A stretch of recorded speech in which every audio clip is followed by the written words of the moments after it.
Everyone brought their resume, right? All right, good. Resume for For are the we? interview. We're appealing to things. Well, it's No, brunch. It's just brunch. right. It's a fake it till you make it kind of situation. You don't need a resume. You don't plan things. Well, When have we ever planned Hey. things? cycle us right to where we left off last week. We picked up following the underground puzzle chamber that you all had been tasked with solving your way through and dodging your way past traps as the third trial of Helm. Following that, he tasked you with the next trial, a trial of endurance in which you would be subjected to fire that you could control the temperature of, while also having to fight for your life against the celestial spirits that would be sent to shut you down. You guys made an appeal. Well, Rose made an appeal, and with the heartfelt agreement from Aerith for a little bit of a rest to get some spell slots back. Oni and Takashi definitely made their view known, which was also a reasonable perspective that these types of things were based around conserving and planning and making sure that you hold on to resources in case situations like this arrive. Helm saw kind of the point in both, but he definitely agreed more with Oni and Takashi on this one, and opted to give everyone a full heal because that seemed like a fair thing to apply across the board to all of you, and then to reward Rose with their 7th level spell slot back, since they had used that to teleport the party out here. You were then introduced to the endurance trial, where radiant and burning fire coursed across the battlefield while celestial spirits were sent to, exactly as you said, shut you down. You all did remarkably well, surviving in different ways, but lasting precisely the same amount of rounds as each other. Rose relying on that 7th level spell to put up one last Tyrannosaurus Rose meat shield. Oni and Takashi, not Oni and Ken, Oni and Takashi, going first, kind of tested the water a little bit with the heat, giving it all it could take at the beginning and then kind of dialing it down. But having seen the way that the fire operated, Aerith and Ken took a little bit of a different approach and kept it as hot as they could keep it. In the end, the trial concluded with, let's see, hold on, the three of you, I think.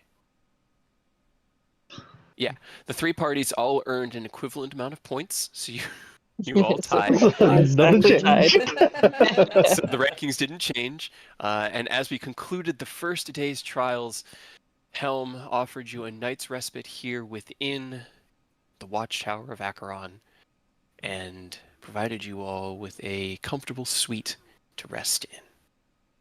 You were escorted there and spoke with each other for a little bit about just the whole situation, the audacity of Helm to hold you guys here, the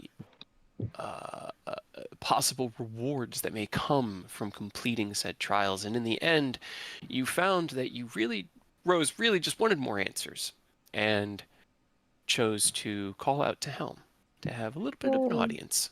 I mean, I was told to ask questions You instead of wanted just the being answers, mad. and yeah, exactly.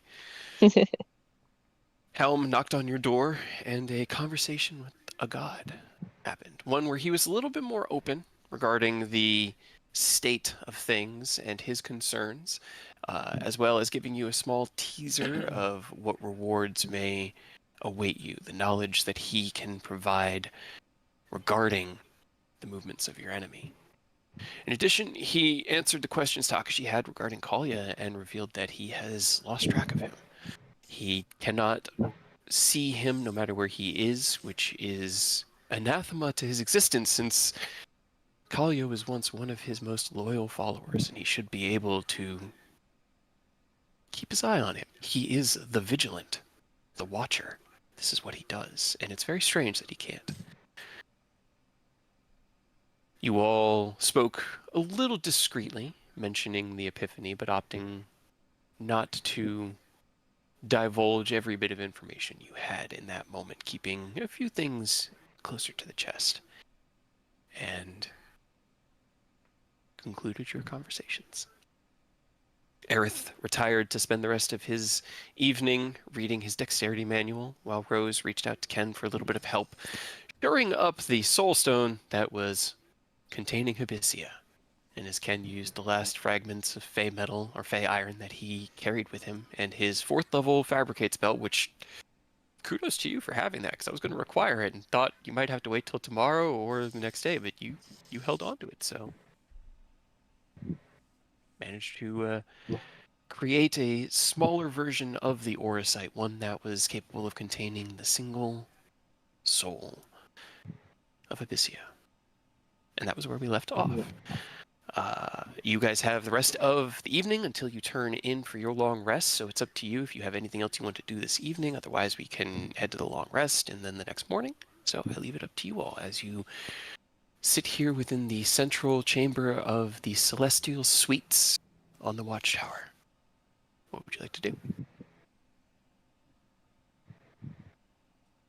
I guess I'll.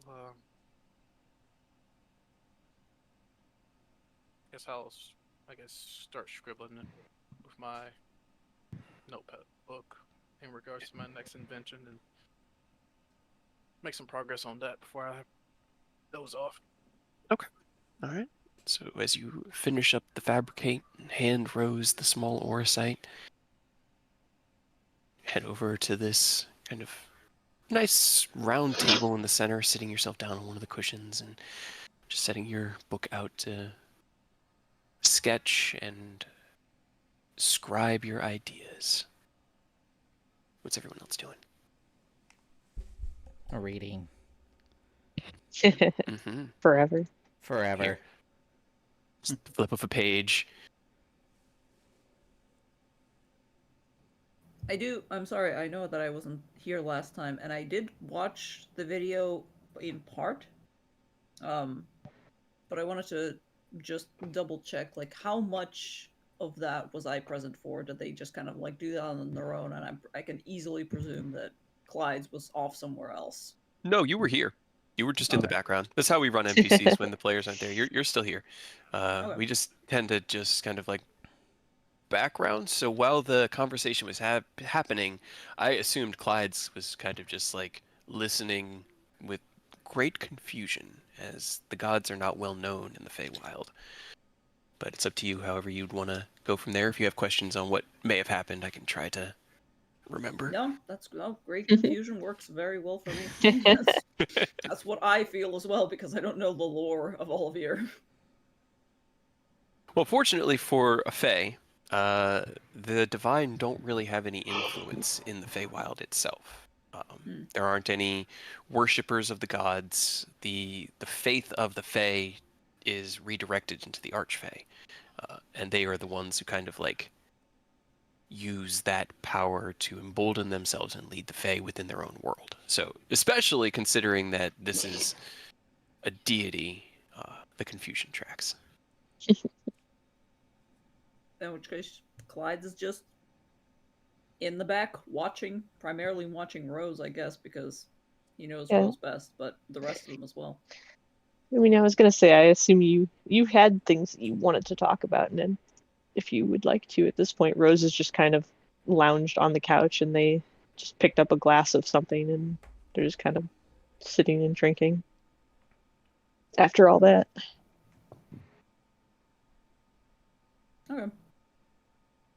But I I guess know you'd unless said before. somebody else. Yeah. I just don't want to overstep anybody else, because this is your campaign, so if you guys have other stuff that you need to talk about. No, you are our out. guest. Have at. Have at thee. Wait. Ah, shit. Not up for that. Not right now. Clyde's will eventually probably clop over and just kind of like settle down, not necessarily next to Rose in any capacity, but just like be in the vicinity. You know, the awkward thing that you do when you like go to a party and you want to like start a conversation. So you go over to the table nearby and you're just kind of looking at a plant, going, "Yep, that's a nice plant." well, look at that. We're within 3 feet of each other. Yeah. So they'll take a sip and then look like back over the armrest to you and raise an eyebrow. Oh, you do know how to communicate with people civilly. That's rude. All I do is communicate civilly. Whether that's civilly for others or not, that's not my fault. Right.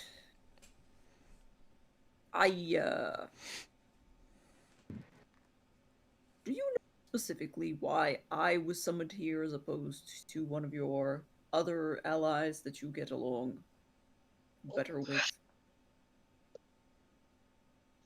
Vaguely had that conversation. Apparently, it was better for me to learn how to work with somebody that I don't get along with as well. Right. Yes, he did mention that, didn't he? That slipped my mind. I don't know why you, though.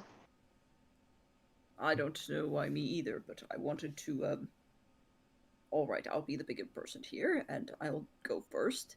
I am sorry for passing out prematurely and kind of leaving you on your own during one of the first trials. That was very inconvenient. Oh, okay. That's what we're doing. I wasn't expecting that. Okay, now it's your turn. Clyde kind of looks at Rose expectantly, hopefully. Apology accepted. That shit happens in battle, I guess. Right, yes, I appreciate that. I will attempt to better support your endeavors in the future, since I was, after all, sent here for that, and,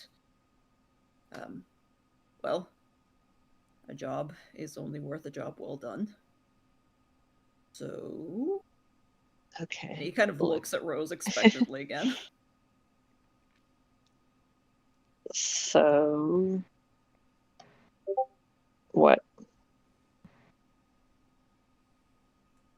To be honest, this isn't exactly the conversation I expected to be having with you. I kind of thought you were going to come over here and kick my ass. Like you've been threatening to for, the past couple hours. Well, that hasn't really worked out. Other people have been kicking your ass, including weird fire spirits, and that really hasn't helped things, so I thought that I would take a better approach. I think, wasn't it you? I think it was maybe one of the other commanders, and maybe it was you that said, doing something that is the same and expecting a different result is stupidity, right? Was that you? No, that was maybe somebody else. Regardless. That was Taz to Thorn specifically, but that's exactly what it would have been. Yep. Point being, I am trying to do something else and hoping for a different result. Therefore, I have apologized for my inability to uphold a part of a bargain. Therefore... Well, I appreciate the sentiment, I guess. Would you also like to apologize to me for not upholding a part of a bargain? And what would that be? Because I told you already, I did hold up exactly what I promised. Clyde's just like grabs a pillow from one of the many pillows that are laying around and like takes it at first, looks like he's about to wallop you on the head with it, and instead just tries to... Actually, I'm gonna roll. Hold on, I'm gonna roll wisdom save. Hey, scream into it. Very cathartic. Nope, he's gonna wallop you with it. Less cathartic. Less cathartic for most. Roll me strength. What's your AC, Rose? 20. As the pillow wallops down towards you, Okay. out of the way, right into the bed or the couch right next to where you were laying. Okay, that's not exactly how we practice anger management. Be so full of excuses, but never full of any responsibility. What will it take? Ugh, never mind. I'm going to go talk to your friends. Yeah, I'm really curious how Ken and Aerith and actually all of you, as this went down, uh, what were you doing?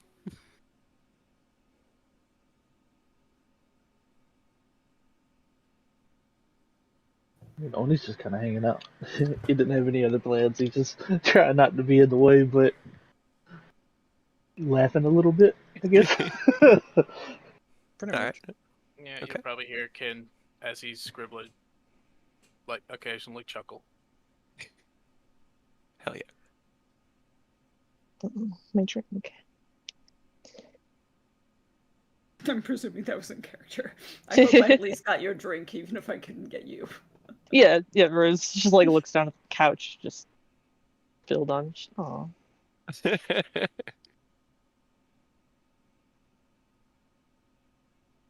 Never mind. And he just like Clyde's like turns to the rest of the party and goes, "Is he just always like this? Are they just?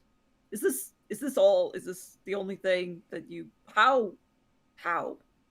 What do you do about this?" And he just gestures to all of Rose. you just gestured to all of me.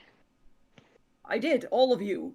All of you contains no responsibility, no integrity, nothing that would make you reasonably well suited to work with Hey. others. That's not true at all. Give me one example. I work with them just fine. No. I understand you work well with people. You find ways. I will give you this. You are talented, and you are talented at the magic that you weave. And sure, yes, that makes you very well for working with people. I am looking for an example of integrity, Cool. upholding, honoring promises, or at least taking some small responsibility instead of constantly weaseling your way out of things that you said you would do. I do shit all the time.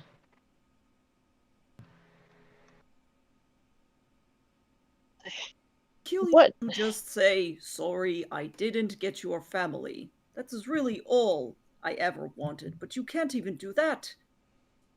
I didn't actually expect you to get them if it was physically impossible, but I did, for some stupid reason, expect you to at least come back to me and say, "Hey, Clydes, I know we hate each other, but this is a very important thing to you, clearly, so hey, sorry that didn't work out, but I will maybe do my best to do something else about it, or at least give you some tools to do something else about it, because I know that you are a little bit stupid." That sounds like something you would say. But no, you didn't even say that. You can't even say that. You know so many spells, and your mouth can weave magic and make you a giant, weird flesh-eating lizard.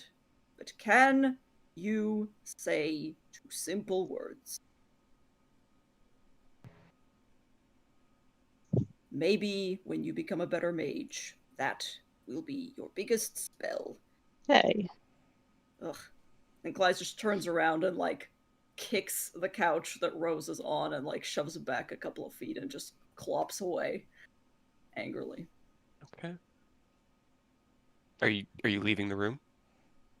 Well, is there anything else? Can I leave the room? Yeah, so this is like a main sitting area within a suite. There are 3 like 10-foot wide doors equidistant from each other along the back wall, and behind each one is like a bedroom with a bed for each of you. Oh, interesting. Is there any marks saying, like, whose bed is whose? No. Okay. Are they all, like, Clyde's will kind of go into a couple of them and peek in, and are they all approximately the same, or? You check the first one. It has 2 kind of normal size looking. Well, it has a bed and like a really nice kind of cushioned area on the floor with like candles and like incense burners around it. Kind of check the next one. It looks very similar to the first one, but without the incense burners. Instead, they're like little scriptures kind of like laid out in a very ornate pattern. And then you check the third one, and there is a bed, but also a kind of like large pile of what looks like comfortable, not hay, but like a similar kind of equivalent that would make a very good bed for a centaur. I will continue looking until I find a room that might be Rose's. Okay. Uh, hmm. They would choose Roll the me an fanciest insight check. room.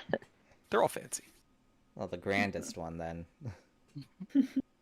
I am looking for something that probably has like a gigantic 4-poster bed and like a little self-portrait of Rose. This is what Clyde's is imagining. It's like a little self-portrait of Rose hanging above the bed.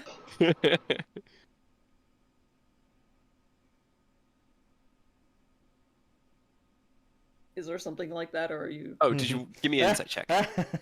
Sure. No, I will. I will legitimately go and look for his room. Yeah.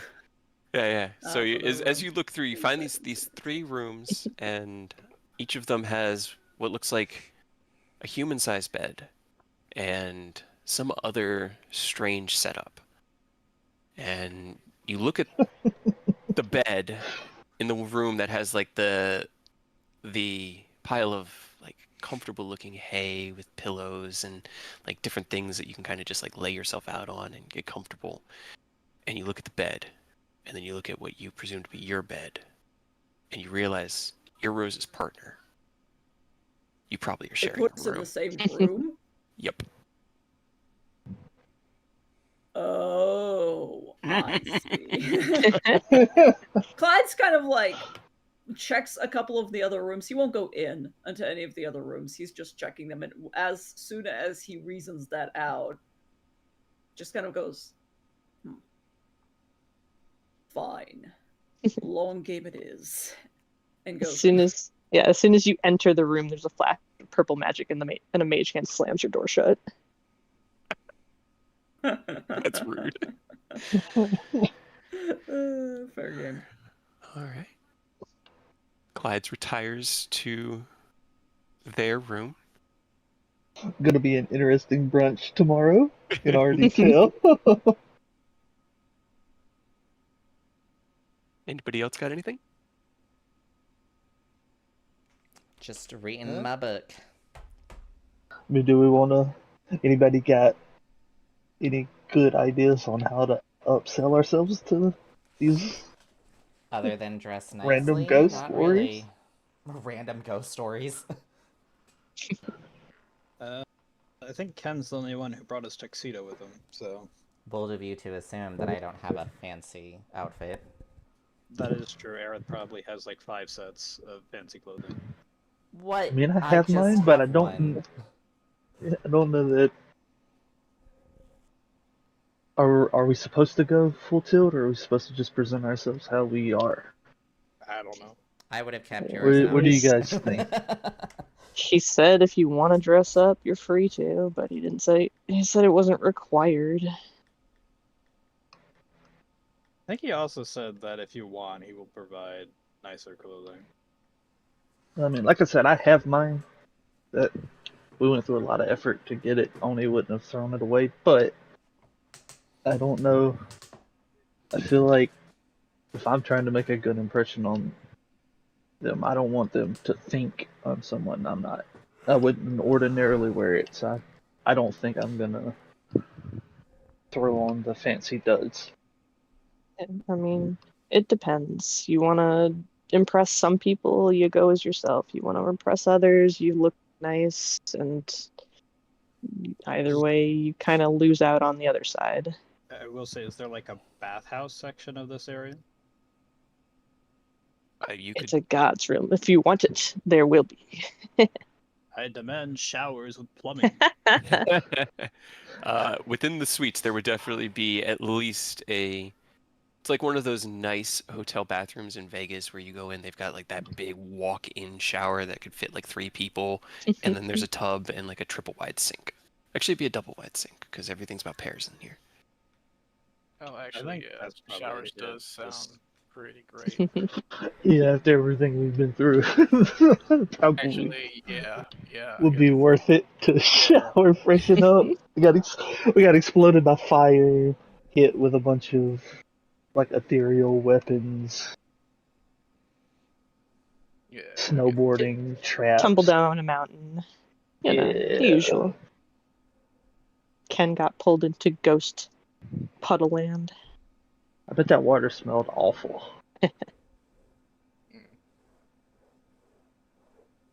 yeah, I guess. Yeah, hearing shower, Kenneth's gonna get a nice stopping point in his notes, and I guess try to follow Takashi to wherever he finds the showers.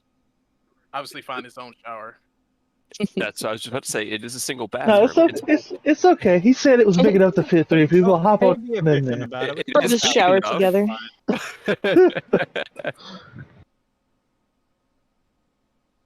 Nah. The only You guys person can I'm take sharing turns. shower with is Mia, and Yeah. he's not here, so Well, if you're not going first, then fine. Get out of the way. I thought Takashi was going first because he found it. Yeah. I was gonna say I found it. I'm like, ooh, and I'm going Rose, next. yeah, and then Ken didn't want to go with you, so fuck it. Right. So as you discover the bathroom, Takashi, and whistle and alert the party, you begin to get ready to rinse off the day's trials, and then Rose enters the room. nah. I found it. I go first. This whole thing you can't share. You go after me. That is sharing. I'm not saying you can't use it. I'm saying don't shower with me. Go wash your back, Takashi. What do you care? You know what? I'm not doing this. Where is Geyser? I'm gonna Geyser her out the door and then lock it. Roll. Okay. I need two things. I need a strength saving throw from Rose, right? I think so. Now I gotta look up, guys. I know. I'm looking it up too. And then I need initiatives from both of you because I know Rose is going to try to get back in that door.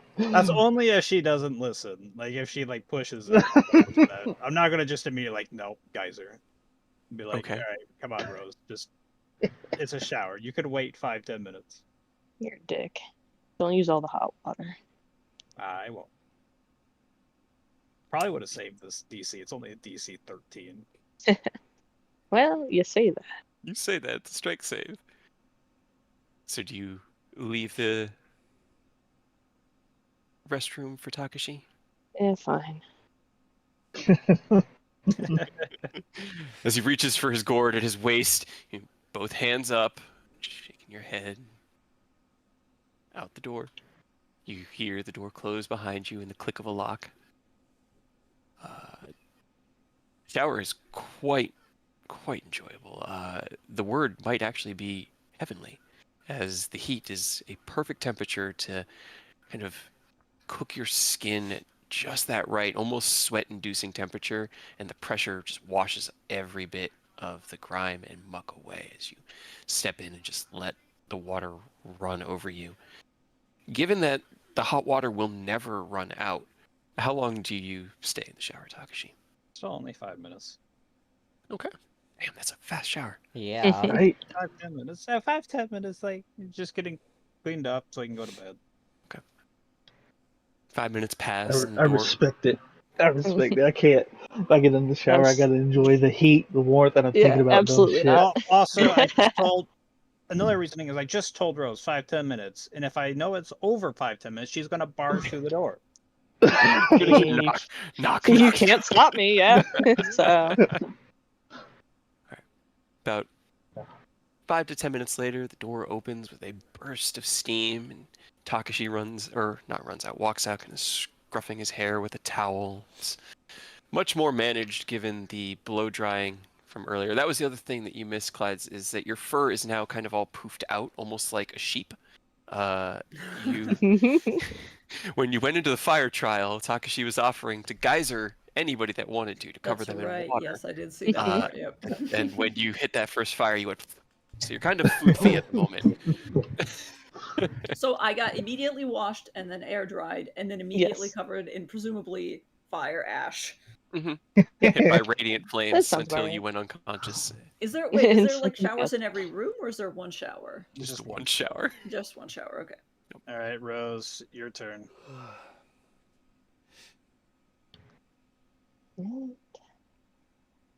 Let's see why we have to take turns, but whatever.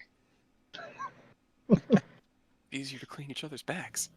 Actually, I just really don't quick, care. really You quickly. know what, Clyde? how- You join Rose. I was gonna no, but legitimately, I was gonna say, would Clyde's be able to overhear this from within the room? Yeah. Actually, roll me a perception check because Sure, yeah. they That's would fair. have decent enough doors. Okay, with 17, you kind of like clop around, looking over at Rose's bed, looking back at yours, and yours does look very comfortable. And then you head back over to the door, and as you kind of like put your hand on the door, you can hear Takashi and Rose on the opposite side of the door having a discussion with slightly raised voices about a shower. And, you know, it's up to you whether you think Clydes would know what a shower is.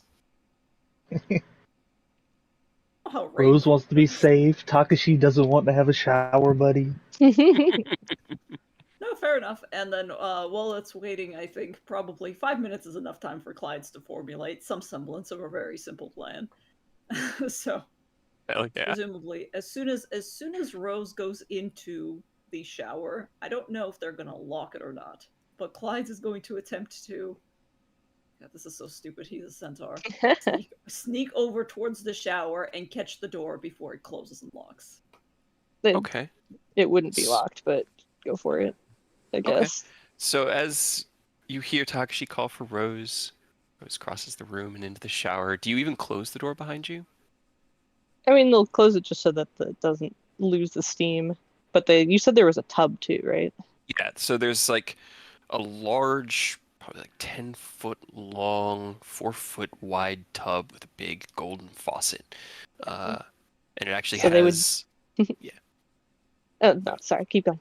No, I was gonna say it has like a couple of... It has the hot and cold knobs in addition to a few other what look like push buttons with other types of nozzles that are dripping over. So, like 5 minutes before Clyde starts doing whatever he's doing, Rose is probably still sitting on the edge of the tub, like filling the tub and messing with the buttons. As you push on those little buttons, small bursts of fragrant soap shoot out. And as they begin to fill the tub, and the tub fills with steaming hot water, it bubbles. And you have made bubble bath. Clydes, as you see Rose enter, you roll me a stealth check. I love Is a having centaur? these Could they wear boots? Oh. Like, can we get Clyde's Like like booties. Yeah, Yeah, like, who- booties. get him? Little, Yeah. yeah. There's what are the horseshoe things? Yeah, So they're- I don't see why not. I know I was looking at some of them, but okay. As you all watch, Takashi comes out, like, scruffs his hair, half drying it out, ties it back up.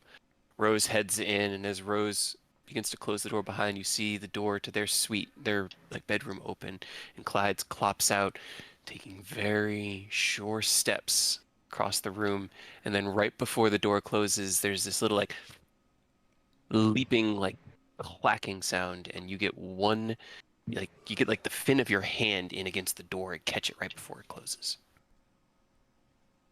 I look over at everybody else to see if they're watching. I'm watching you. Watching you. And then slowly hold up a thumbs up and then go in.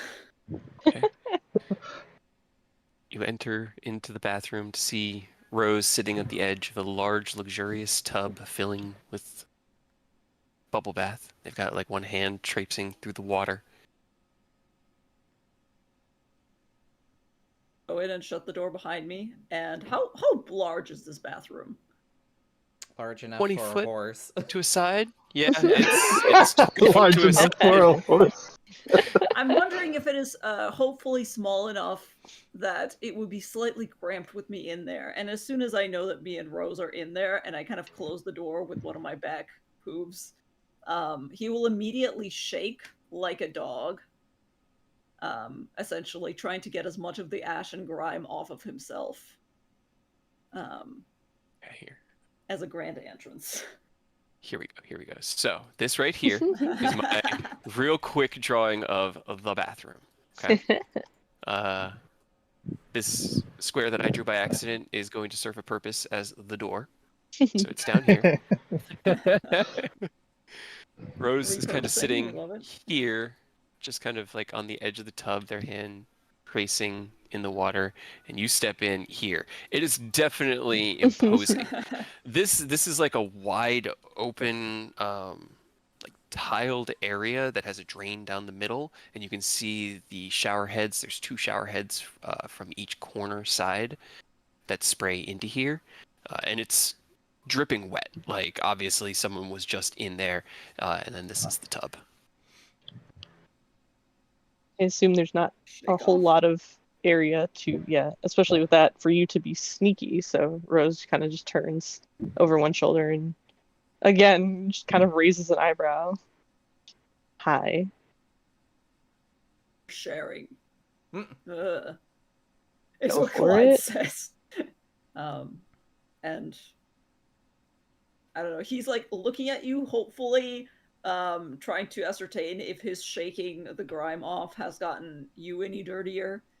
And when you don't seem to react visibly, he just kind of huffs and clacks over to the showers and begins to like mess with them. He doesn't know how they work. Right? It's strange knobs. Roll me investigation. I'm really cool. Clyde's has been rolling really well, so I'm I know, curious I'm to see wasting all of my what... rolls. All my It's good rolls fine. are going to be here. Don't worry about it. Sounds They about right. usually 16. Right? You walk up and you could see these strange star-shaped little like knobs on the wall, and as you examine them and kind of like scratch your chin, you reach out and you turn one, and the shower head above you sprays hot water down into your face. It kind of like you stagger back like, but the water feels really, really good. Interesting. Okay. Okay. What does the other one do? Turn the other one, and it cools down just a little bit where it's refreshing, but still has kind of a deep, cutting warmth within it that seems to rejuvenate and refresh your muscles. All right, excellent. I will proceed to take the most obnoxious shower I can. By which I mean I will proceed to like, because I'm presuming you can slightly turn the water spray like this way and that way, and I will pretend that I'm trying to get like my back, but instead turn it over and try to see if it reaches far enough to spray Rose. Okay. As well as just in general like making a giant ruckus. Okay. Now, I need to actually look at your full art. Does Clyde's wear clothing? Not on the bottom half, no. He's got like furs covering his shoulders a little bit, which he's taken off presumably because he's not gonna go clean himself. How does a off. centaur wear pants like this Right, or I was- like I was- this? I'm like, But other than that, no, I don't really think he does. I think he's just got the belts and stuff, like the holster for his great axe. But aside from which, all of the which he's left in the room, probably on Rose's bed. Gotcha. So you essentially ran through the main living room of the suite buck naked, except for the Yeah. fact that you're a centaur. Yeah. You were Donald Duck without the shirt. Okay, got it. All right. So Rose, as Clyde begins to mess with the shower, your tub fills and fills, and the bubbles begin to reach the top of this luxurious large tub. What are you doing? Just give him one more like kind of questioning look and then shrug and strip off, get into the tub. Just hot water. It feels phenomenal. The same cutting warmth down into your muscles. About a minute or so in, you get sprayed in the face.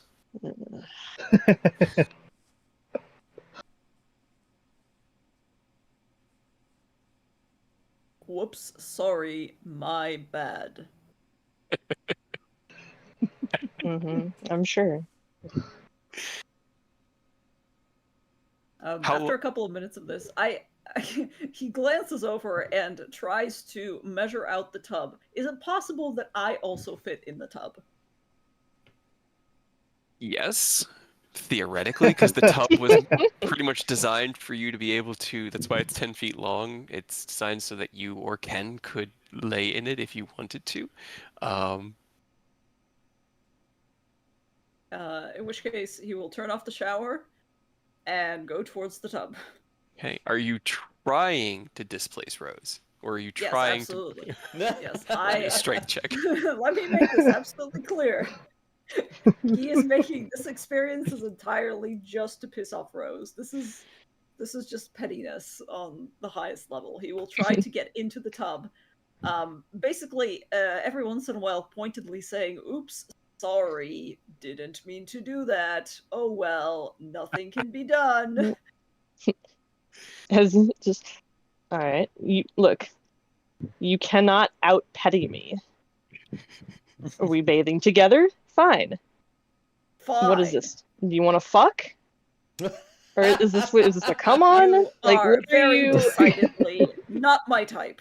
So no, and I will try to back up into the tub with my ass in Rose's face. Yep, that's kind of how Then- I figured it was gonna be. Then why are you in here?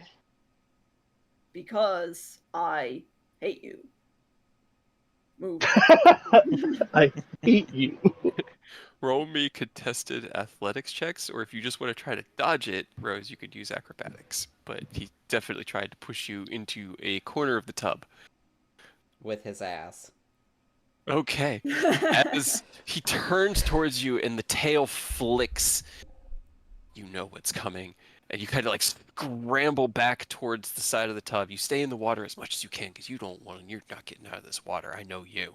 As he, the water splashes over the edge, the bubble bath hitting the floor and then seeming to just evaporate into it. You are now in the tub with Clyde's. But his butt is probably about 6 inches away from your face as you've pushed yourself up against the corner, and he's just lowering himself into the water.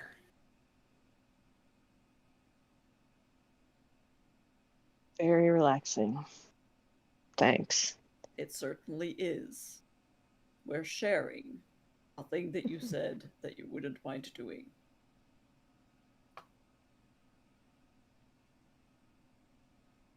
Now they're think gonna after be playing that- chicken to see who's gonna get out first. They're gonna be in there all night.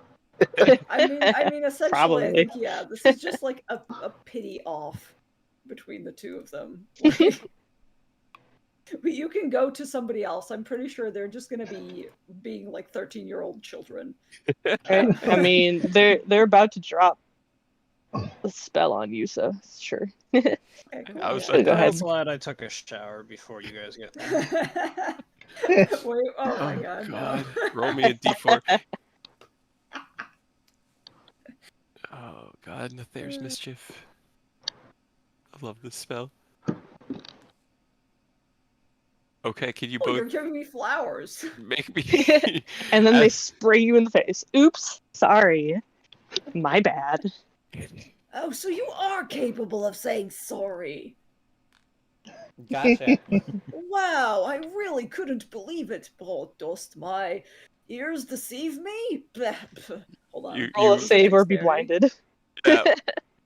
You're blind. I'm As blind. Rose- Well, as Rose casts out the spell, the flowers spring into the air and you begin to recognize them. You say this, and as they reel back and spray you in the face like a clown's, like flower lapel, Rose, behind, you know what's coming, and you just dip yourself down into the water.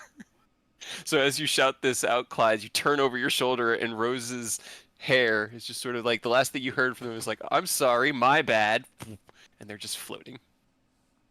Just Unfortunately, because I'm surface. blind, I can't see it. You so I'm can't just, see like, it, right. rubbing my eye and going, "Oh, well, that is too bad. Finally, to get an apology, but what a wasted moment. Oops, it seems I cannot see." And I will, like, shift obnoxiously around the tub. Roll Okay. me. 6 seconds later. Yeah. As he shifts awkwardly, roll me another athletics versus acrobatics. Oh my god. Okay. There is a as you dip yourself into the water, Rose, you kind of like poke your head out, and as you do, you see as one of his like the back haunch of him just comes right for you. You get pushed like half out of the water, but it looks like Clyde's is still dealing with the flowers. The next turn comes around, and your spell resets. Clyde says A the new one? yeah, Every D4? it Oh. changes every round. Oh look, it's the flowers Continuing again. blind. Well, they Should I just roll another? yeah, what you is have to it, roll another one. dexterity? As the flowers spray you in the face, you're blinded. You spit out the water that kind of tastes a little bit salty. It's weird. Um,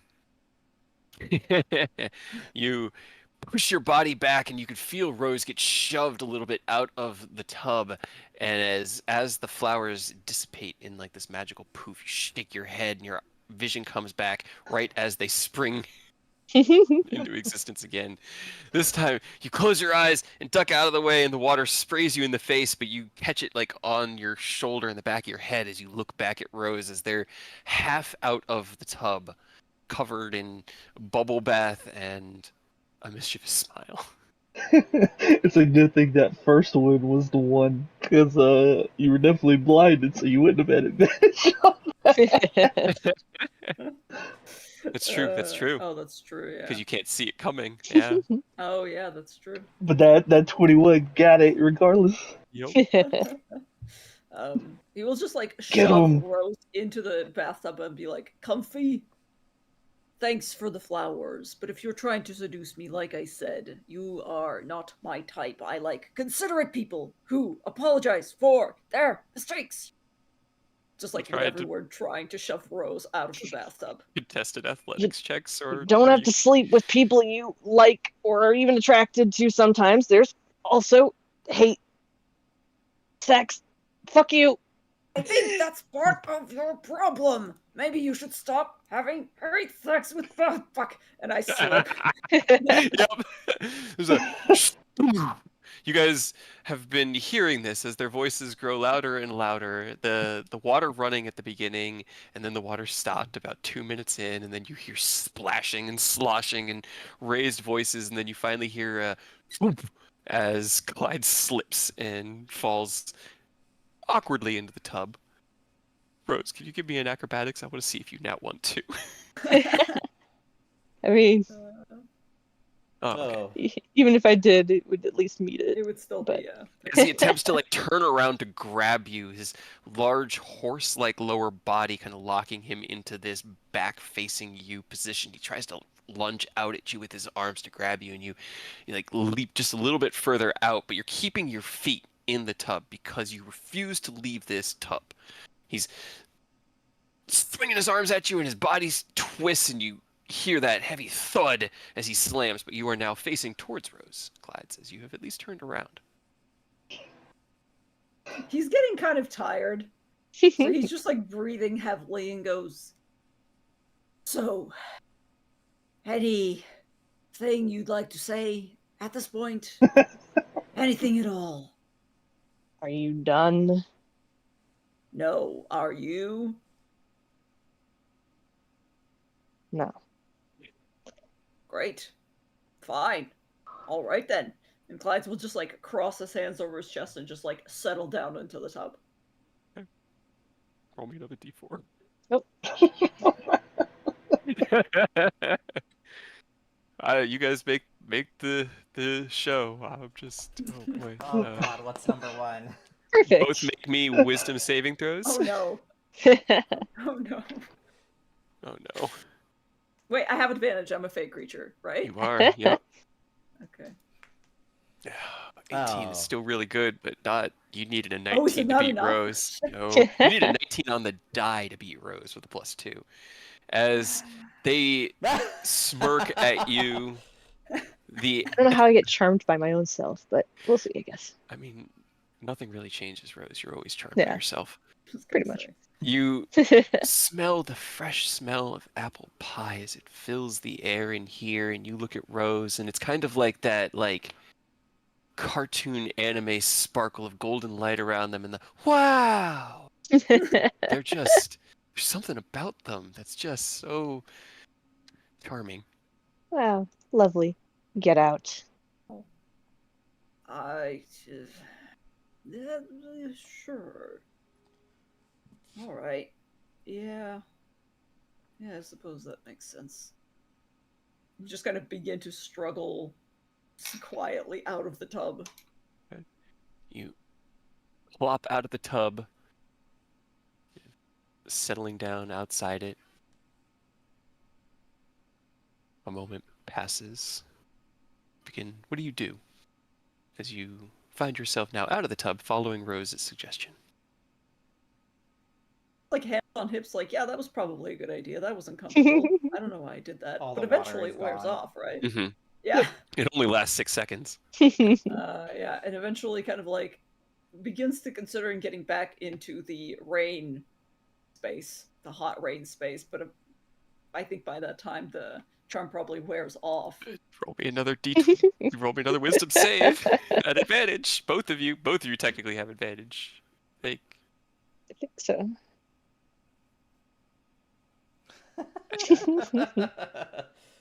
You look over at the hot rain space, and it was nicer. There was a lot more room in there, and it would probably be good for each of you to have a little bit of space. As Rose, you slink back down in the tub and turn the water back on to refill it. Clyde heads over and fills the shower. 6 seconds. What are you guys doing? And I was then gonna say, suspicious outside the room. calm, like real suspicious calm, Like, oh no, did they kill one another? and then the shower running. So you could roll me insight. I don't want to deal with this. And that's I'm going back to my real life. I don't want to know what happened. I hear that. I worry for a bit. I'm like, you know what? Not my problem. That's fair. That's fair.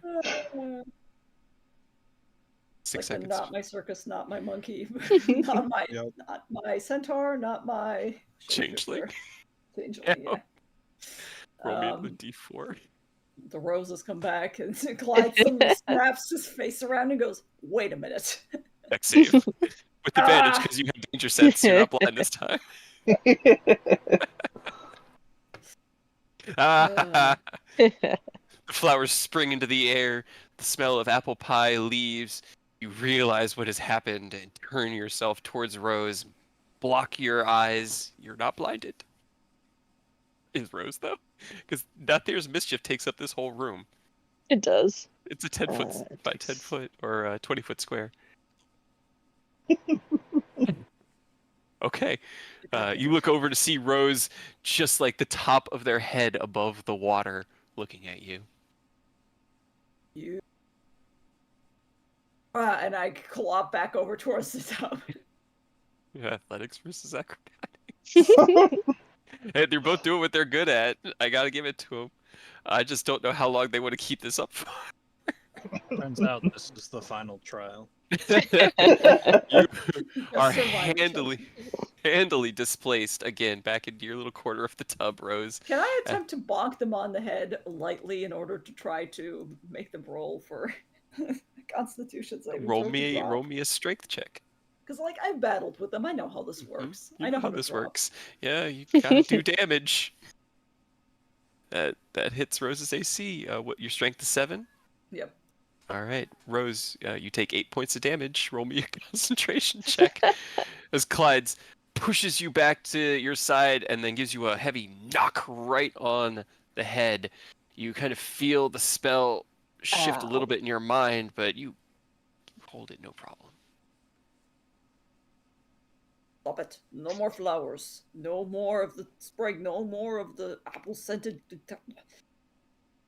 Your How turn, dare Rose. you? How dare you attempt to charm me?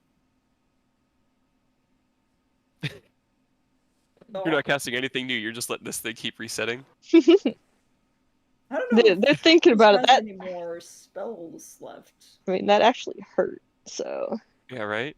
That was actual damage. It was 8 damage. okay, That yeah, that was was the kind of clop that could kill a commoner. yeah. All right.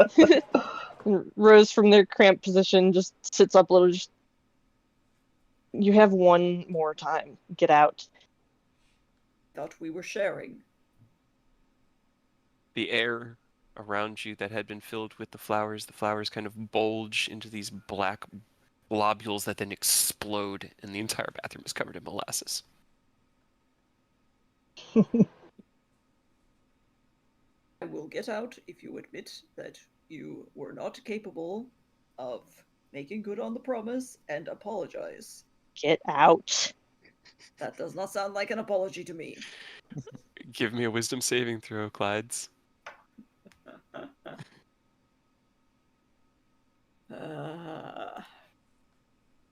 You hear their voice in your mind, and you look at them, and their face shifts, becomes dark and terrifying.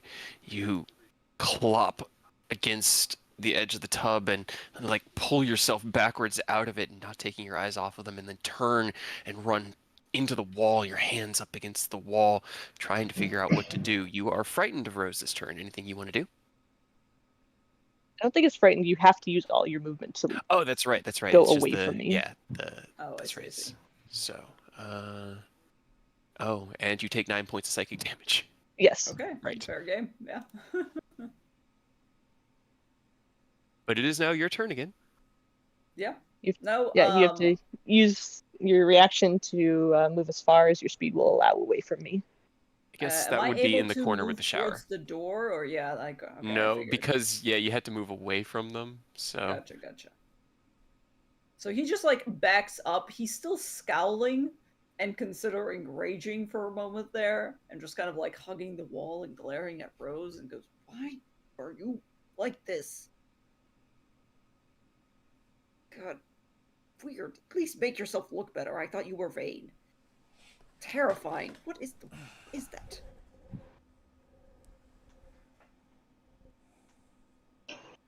I have nothing to apologize for. Not to you. Not right now. So leave. Able to with the dissonant whispers? yeah, it just forces you to use your reaction. But Oh, you reaction, can okay. on your turn you can do anything you want. Oh, I see. Yeah. Just kind of glares at Rose. Kind of shakes his head, shaking it off a little bit. Ugh.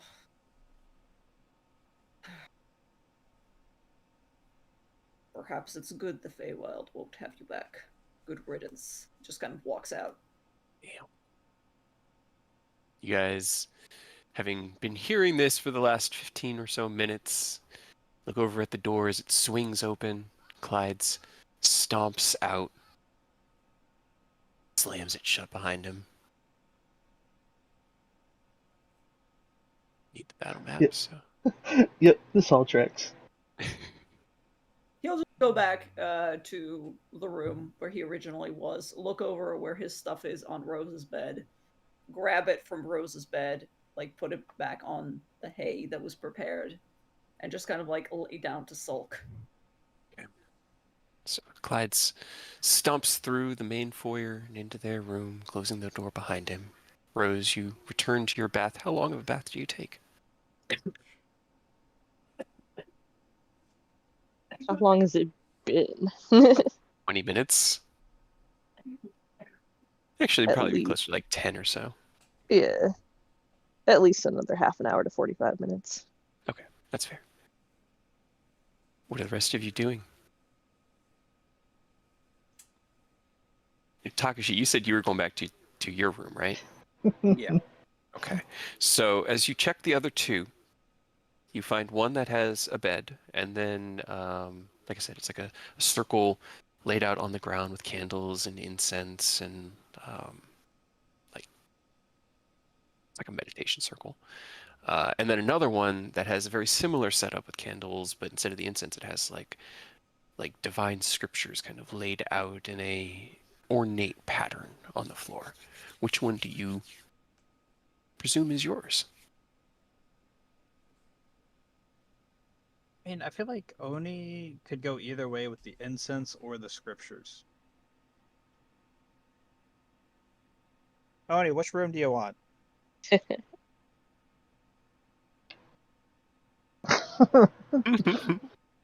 Just take a pick. Go with your gut. I'll go with the incense. Well, actually, what does the incense smell like? 'Cause if it's like really flowery, I'm like, that's Aerith. It's not particularly floral, but it has this kind of. I'm trying to think of like the incense. It's like Egyptian musk is the smell of like the incense stick that I know. It's like heavy and warm, has almost the feeling of dried paper. I'll pick that one. Head on in and get yourself nice and cozy in your room. What are the other? Ken, what have you been up to? Waiting for them to stop fighting in the shower so I can go take my shower. Okay, You're just you've been outside with a towel and a bar, so just waiting. Like, damn. you're taking He's the got the time there. whole like shower bag that you have when you're in the Yeah. dorm. okay. Another 45 minutes or so passes. Rose, you finish up your bath, having come in here hoping to relax and had a less than relaxing start. Kind of got yourself back to where you were at, but at least you're clean now, and your muscles don't hurt nearly as bad. What would you like to do?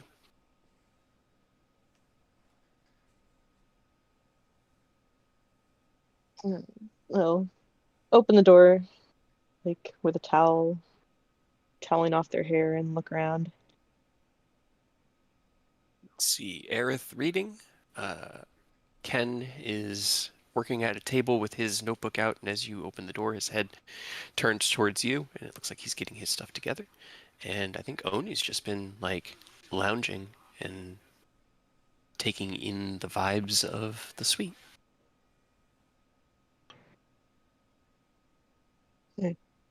And two of the rooms are closed.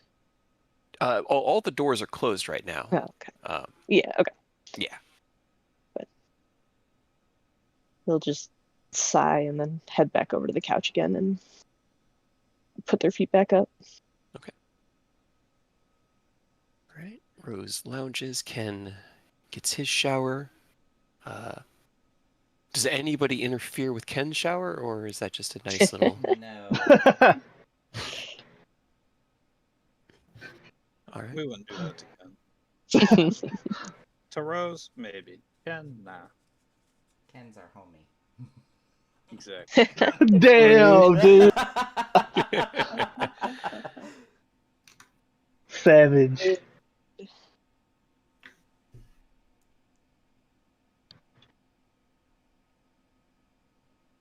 Ken goes unaccosted.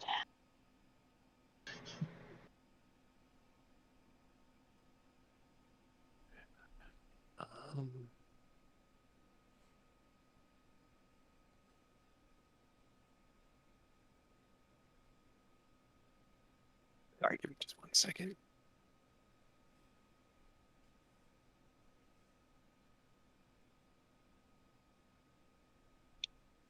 Three, four, five, six, seven.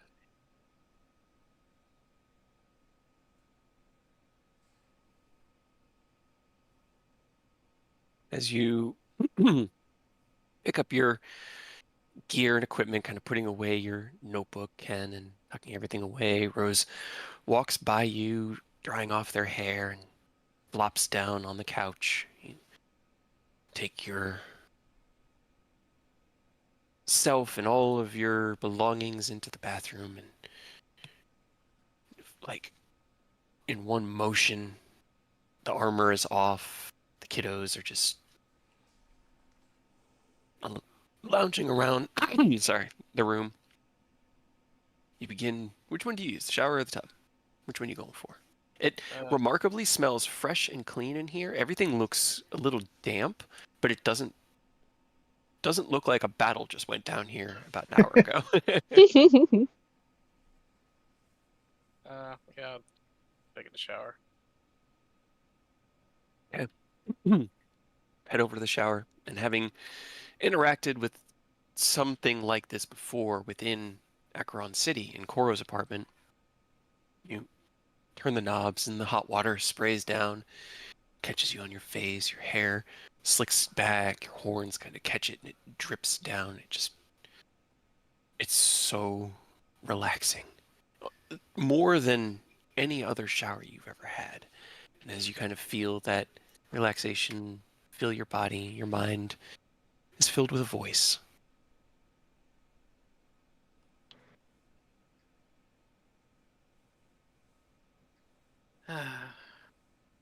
There she is.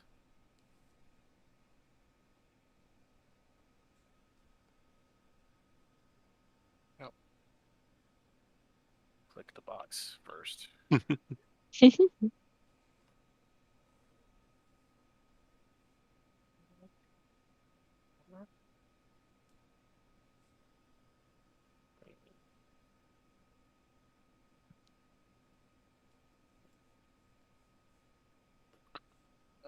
I'm not gonna stress her out, so I'm gonna just say we're having a discussion. Oh no. About A discussion.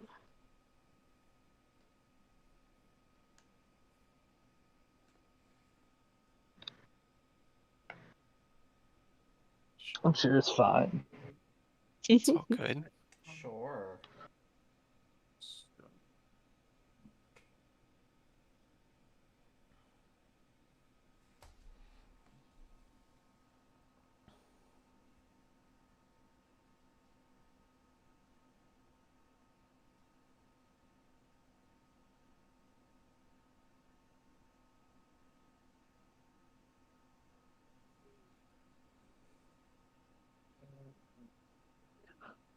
I'm so mad that Discord, or not Discord, Roll20 always cuts it out.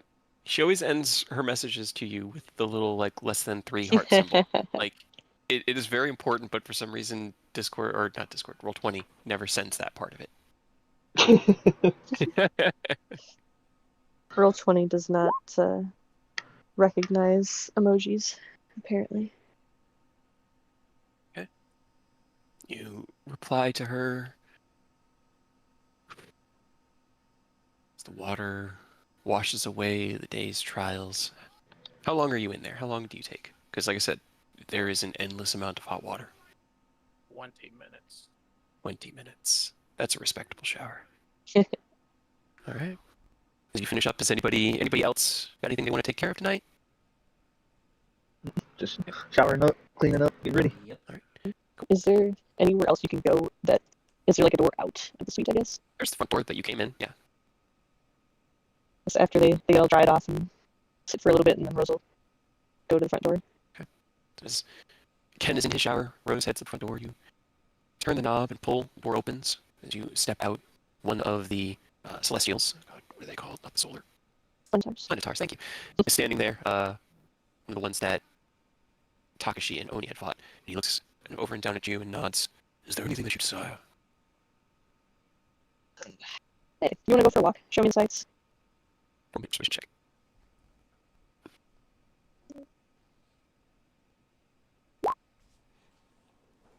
Six. 26. He looks at you. Unfortunately, I have been tasked with providing aid to your allies should they need it.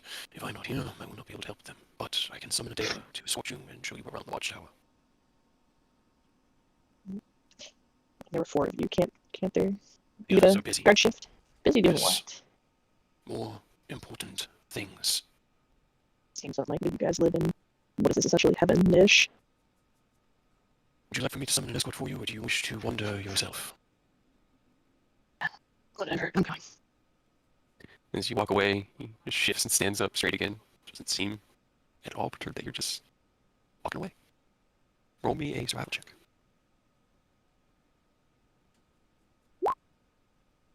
Okay, that's pretty good. You backtrack the path you took to get here, and everything about this place is very strange. When Helm was moving you around, the world around you was just shifting, but everything now is kind of like, it is where a fixed object should be. It's not just changing, and as you kind of wander, you walk for about an hour, hour and a half, far longer than you ever walked while here. But after about that time, you find your way to the main throne room, the central chamber. And as you kind of like head down a hallway, you can see down into the left where you had all originally come in, like down these stairs at the end of this massive palatial kind of entryway, blank stone wall at the far end. And you turn to the right and you can see the huge door that leads into Helm's main chamber, guarded on either side by a deva. But they don't seem bothered by you wandering around, and as you approach, they turn, see you, and then just resume their watch. So the wall that we came in is over there. Mhm. If they go over there and put a hand against it, it's just a wall. Roll me a perception check. Feels like a wall. Everything around here feels a bit strange. Even the air feels more airy than air has ever felt. Like it's all a little bit thicker and more substantial. And as you place your hand on the wall here, it has that same firm feeling to it. Like it's made of more than what you can just see.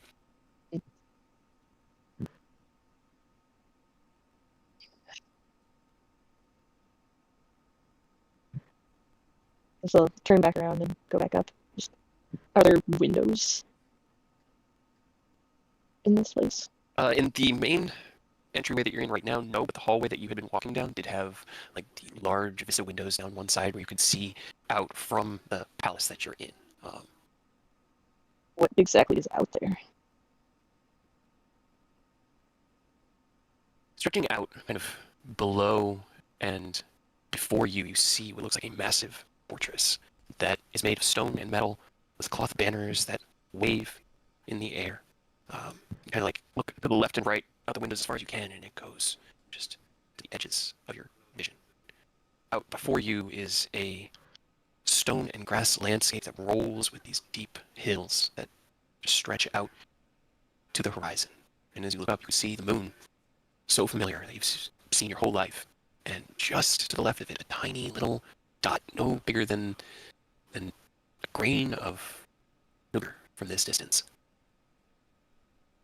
But you know that that dot is Acheron Sea, the place where you started this journey.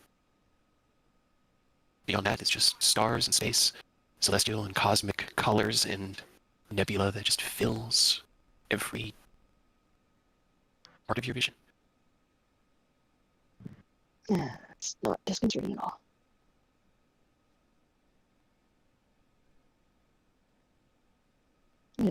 He'll just still make their way back then. Back within the inn suites, Ken, you finish up your shower, having communicated with your fiancée. Step out, that same motion, drying off your hair with towels provided. In order for Aerith to get as much reading time as possible, Oni takes the next opportune moment to rinse off the day's events. Anything Ken and Aerith want to do? Well, Rose is away, the other two are in their rooms, and Oni's taking a shower.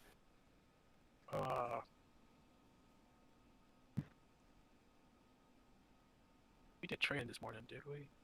Yes. Today started on Mechanus, and you guys did your training this morning. Okay. Can't do that. Nah, I'm not gonna bother Air today, so I'll just get back to my scribbling.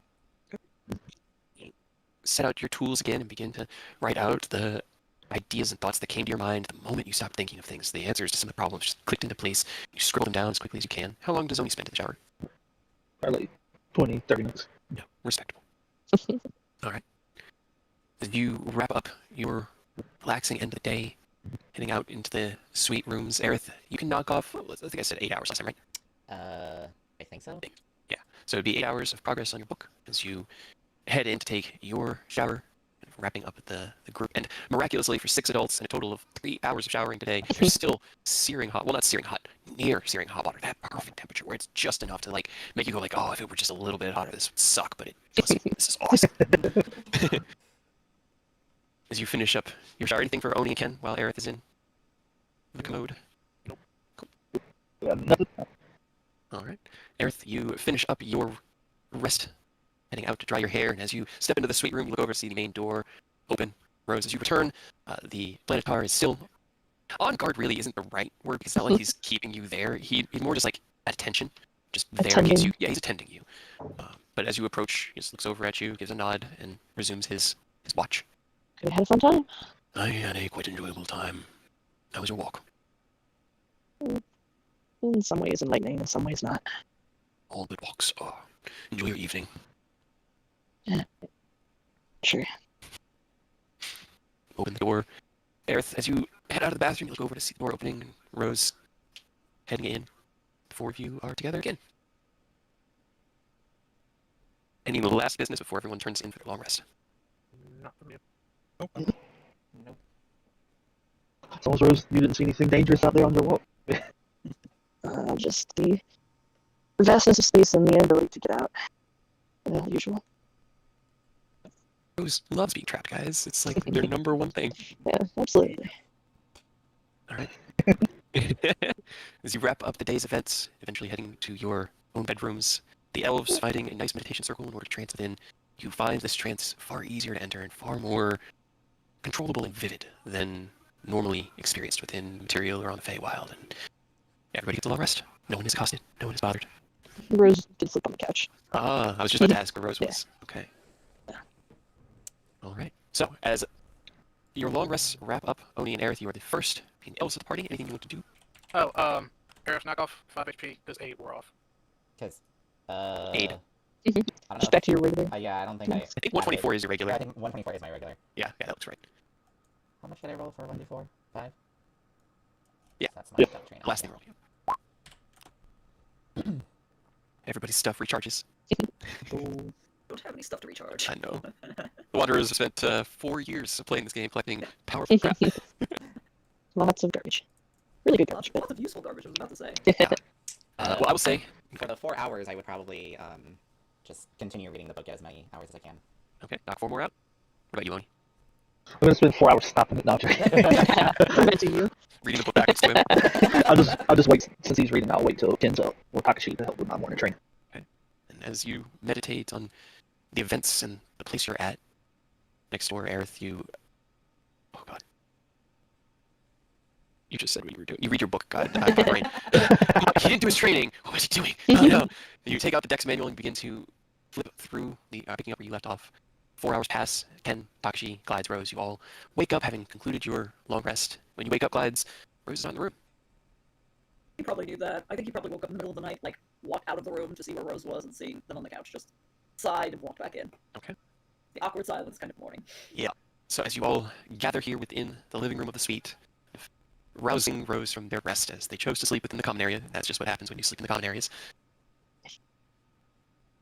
What would you guys like to do? Doing a meditation training. Okay. They have breakfast. Not here within the suite room. You know that brunch is going to be provided, as that is where the next trial will take place. But as you look around here, nothing about the room's changed, and you don't see any sort of buffet spread. Clyde's kind of gets a little bit down because despite the fact that he complained about having to eat breakfast due to the now recurrence of morning in the Feywild, he was actually rather fond of breakfast. Kind of like looks around at everybody else doing their stuff and goes, "So, what's going on? Are we eating?"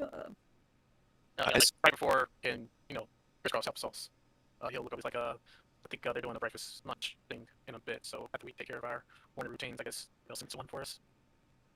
Yes, very helpful. Thank you very much. Yeah, and then you'll see Ken just get down crisscross applesauce. Roll me a wisdom. It's or charisma if it's one. Yeah, charisma. If it's one. Okay. All right. Get the bane of my existence. As Ken, Considering I'm a dragon, and dragons are very charismatic. as Ken crisscross applesauce sits down on the ground, Aerith, what are you working on today? I'll probably do my cartomancy. Aerith takes out a set of small pieces of like hard cardstock paper and ink and quill and pen set, all shimmering with little bits of arcane power here and there. Takashi and Oni? Sleep. Did sleep? Athlete. Oh, I was also confused. Sleep. Athlete, sorry. Takashi and Oni find a section of the room that had a few like chairs and tables set up in it as like a dining area, and they push everything kind of out of the way to make essentially like a 10-foot ring, and you watch as the two of them begin sparring with each other. Rose, are you doing any training this morning? Yeah, they'll sit down on the floor and work with Zen, work on Great Weapon Master. Ha! Okay. Okay. I like how there's 1 point difference. Let's see. I Rose, don't remember what I rolled. I'm trying to pull yours up Yeah. now. Where is my... give me a charisma check. As Rose kicks their feet off the couch and like reaches over to their gear, taking the sword that they keep slung across their backs. Beautiful, great sword made of platinum and vine work that seems to almost look like it was grown itself. They lay it across their lap and their eyes close. You look out at this group and everybody in a comfortable place, and everyone obviously familiar and comfortable with what everyone is doing. As Aerith begins to scribble and draw with his arcane pen and cast out his spell work into the cards, Oni closes his eyes and begins to like kind of turn, facing different directions as Takashi is using the environment around him to attack from strange angles. Oni turns and blocks. What are you doing while they do their training? It takes an hour, Clyde, while they do this. This is what I call narratively gaining the feat. Oh, yeah, this is very cool. I think Clydes will concentrate like on all of them for a little while. He won't interfere or anything. He's just watching literally. Kind of growing more impressed by what he's seen because he's never seen this group specifically in action before. And then very specifically focusing in on Rose. A little bit surprised, a little bit not. Doesn't approach though. Just kind of watches. Yeah, nothing like that. Menacingly, yeah, no, he's just kind of like watching Rose. A couple of times it looks like he's about to reach over and like say something, but then decides against it and instead just like awkwardly sits himself down or sits his horse is sitting is such a weird thing, especially I think he'll probably just like lay down on top of some of the cushions for a while. In order not to get in the way. I'm just getting them there. Whew. Yep, okay. So that's what you guys roll for your progress. As you look over and kind of like look down at Rose, you see their head turn ever so slightly. It's almost like they're having a conversation. And Rose, in your mind, as you reach out to Zanaranok, the weapon before you, you find yourself pulled into a different space. And almost like, kind of like a dream. It has that same ephemeral, kind of shaky feeling to it as the paladin, Zanaranok, who was a dragon, who became a sword, is going to teach you how to actually use a great sword.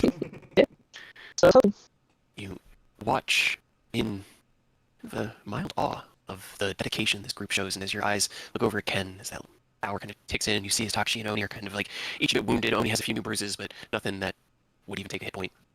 Your eyes fall on Ken, and for just the tiniest moment, his scales flash with light. I think Clyde is probably just watching this with great interest, but I've seen. I mean, I guess I've heard. How much do I really know about what Ken is? Yeah, I think you mentioned before that I've like heard tale of him, but You did. He's kind of explained briefly. So Ken is interesting as he was known as one of the children of the gods. There was a tale that was told among the Fae of a party 20 years ago that precipitated all of the war. You know, well, actually, no, you don't. The war was precipitated by a gala, during which Titania was embarrassed, and in her retribution, opted that her rule above all else is the only way forward for the Fae.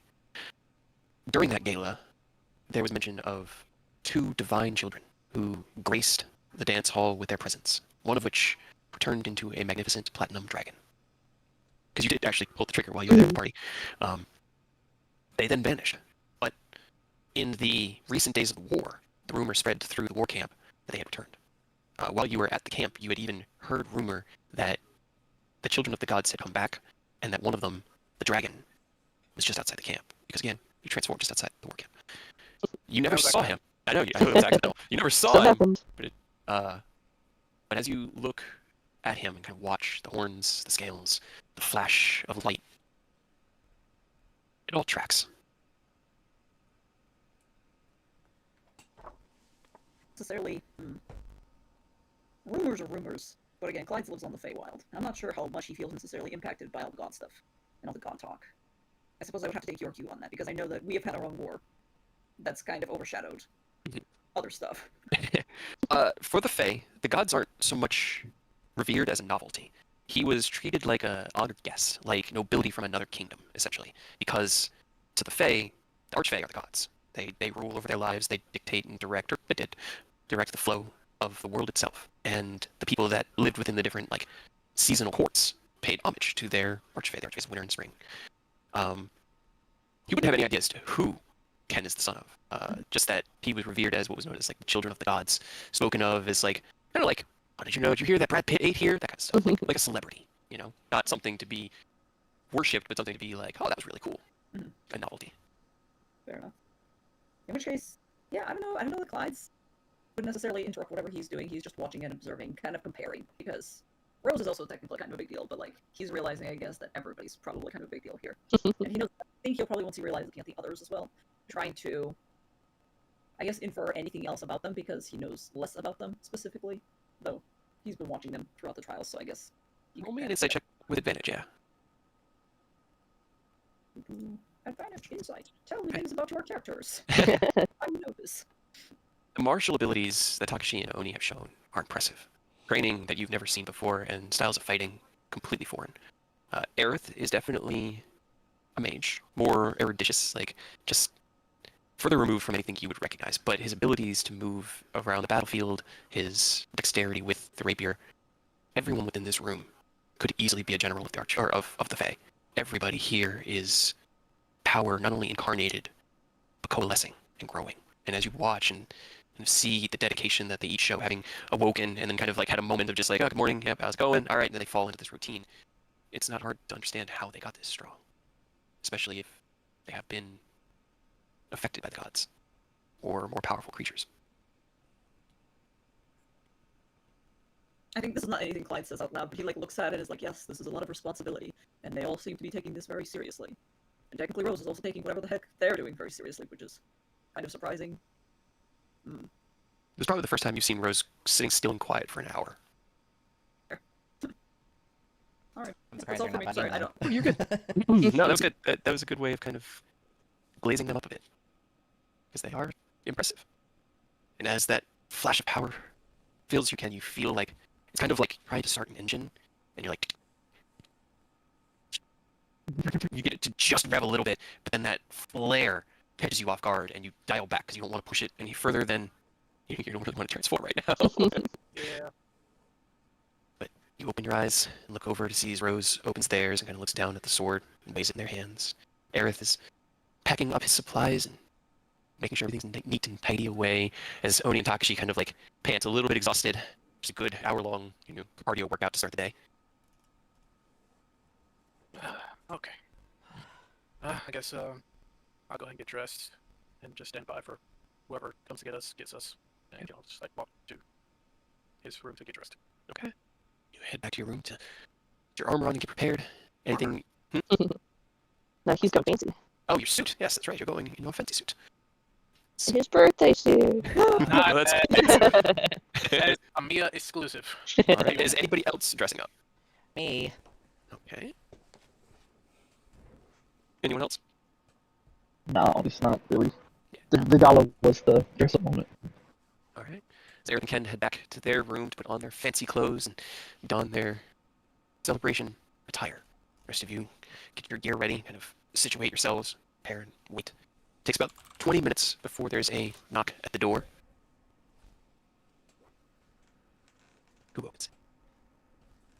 I can. No, let these two. You look over at Rose as they lounge on the couch, one leg kind of drapesing off. Takashi heads across the room and opens the door. The Planetar, who's outside, like turns and seems to be kneeling down to be more onto your level. Lord Helm is ready, and brunch is prepared. Are you ready, Wanderers of Starlight? I think we're ready.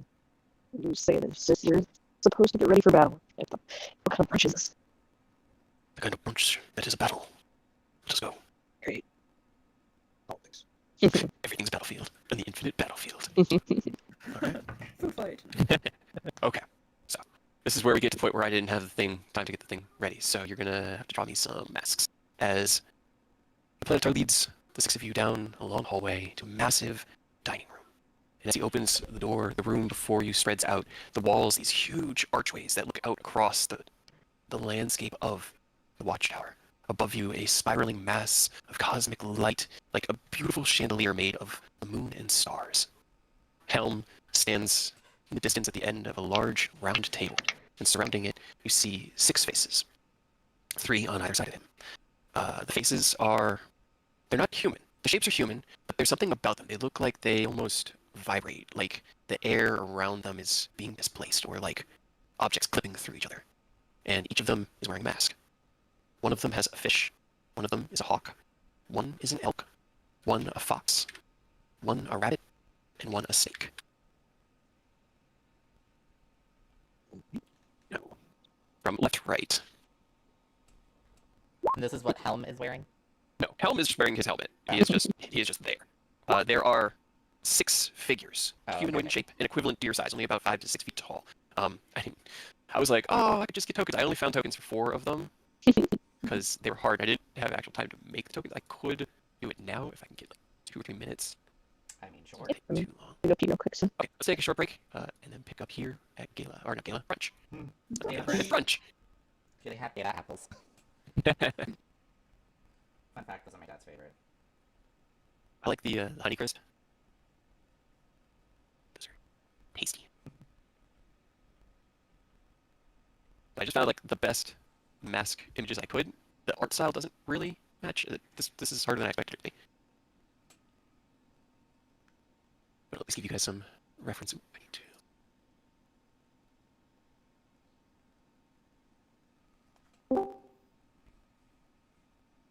Discord. You love to see it. You love to see it.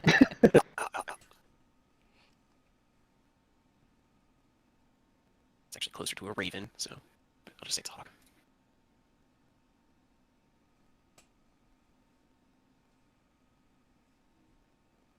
I was gonna say, if you don't have the rabbit one, steal the creepy rabbit mask from Infinite I Staircase. couldn't find it. I think Chekhov made it. You just have to ask them.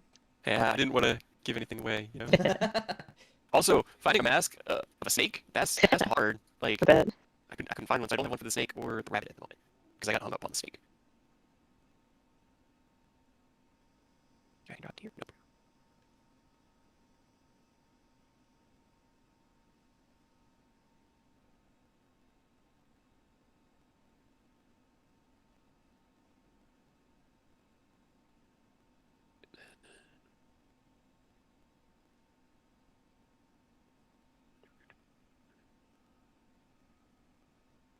So angry looking. Which one, the rabbit? This man. Oh no, the rabbit's just terrifying. That one's gonna You be can my see favorite. it. You weren't there in the Infinite Staircase. It was really funny when the rabbit came out, 'cause I was like, oh, okay. I was there because you guys start at like what 6 my time, and I'm still at family. Yeah, it's 5:30. Oh yeah. We try to get it going as quick as we can, so that we don't have to push Ken too late. It's Saturday. No, I know, it's it's Saturday. Saturday. Okay, Yeah. yeah. I was like, what do you mean Saturday? Yeah, no, we're good. We're good.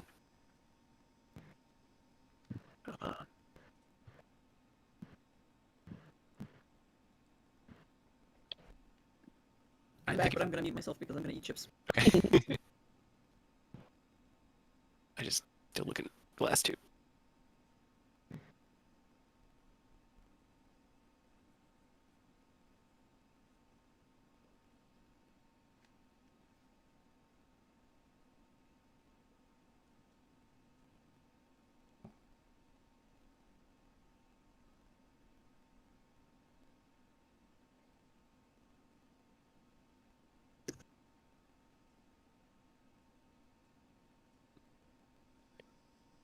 It's like I keep finding one, but it's one of those like tiny images where it's like, hey, click on this, and then it doesn't give me the actual image.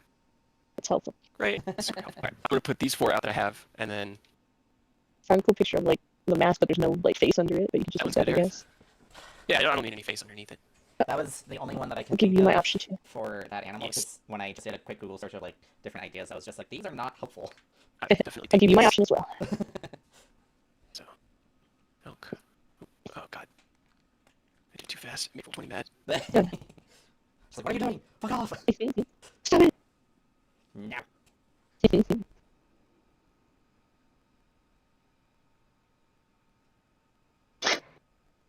This.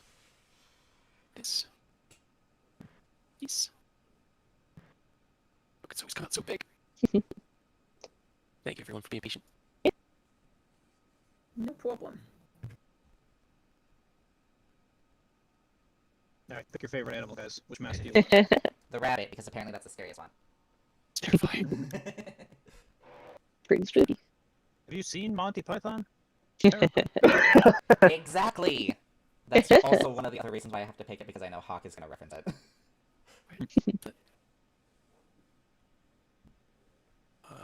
I called the fish. I think. Oh, I get it because you use water and fish need water. Got it. That and also in Final Fantasy, I only wear the Namaste. I forgot. You guys already know which one I pick. The fox. No. No, she's going to Oh, Elf come Oh, Mon. she's huh? on. Oh, I'm sorry. I'm sorry. That time. I mean, I'm pretty sure rabbit is also an obvious choice for me because I'm a bun boy in 14. What is it doing? Definitely makes sense. I thought because you were a magician when you were young, so like you're doing like the pulling a rabbit out of a hat trick. Like for Aerith or for me? Yes, you were a Yes. magician when you were young. Hey, you don't know what I did when I was young. Definitely into That's magic. magician around. This token is not working. Hold on. What are you doing? What? I think it's broke. It's too much. It's just too much. Stop it, please. Image tab. Save. Okay. Yeah, it was getting a weird filter, and it was saving the filter instead of the image of the token. And so every time I tried to move the token over, it was just a filter, and there we go. There's the elk. And then the rabbit. The wabbit. Rabbit will be here. The snake next to the rabbit.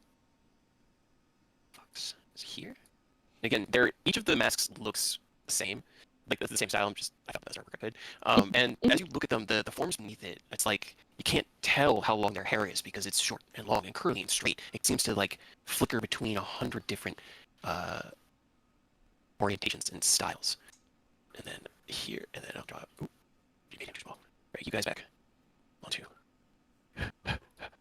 Layer, token layer. All right, there we go. Okay, so as you were all led into this massive chamber, doors swing open silently, and the faces turn towards you, and Helm raises one hand.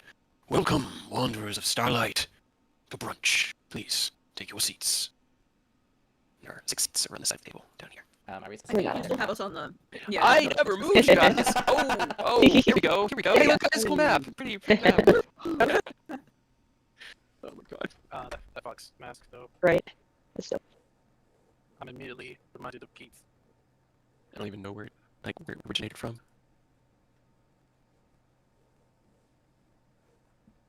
Alright, Yeah, I guess I'll, yeah, just Yeah. you guys head in, pull up seats around this round table that itself also seems to reflect and shimmer the light from the celestial chandelier hanging above you. Helm sits down in his massive seat. Today's trials will begin here with brunch. We will start with food and drink, please. Help yourselves. Eat as much as you can. Enjoy the festivities. We will then take a break for some light dancing, after which you will have a moment to speak with the representatives of one of the houses to attempt to sway their vote, after which each of the noble houses before you will vote on who they believe the most worthy among you is. They have been watching your endeavors since you arrived. They have been pleasantly surprised with what you have brought to the table, but each bears a different opinion towards each group. While eating, you are free to converse with any of the representatives here, but there will only be enough time to attempt to sway their opinion of you, or only enough time to sway one of their opinions of you. When we get to the dancing bit, then we'll explain how that works. But please, take a seat.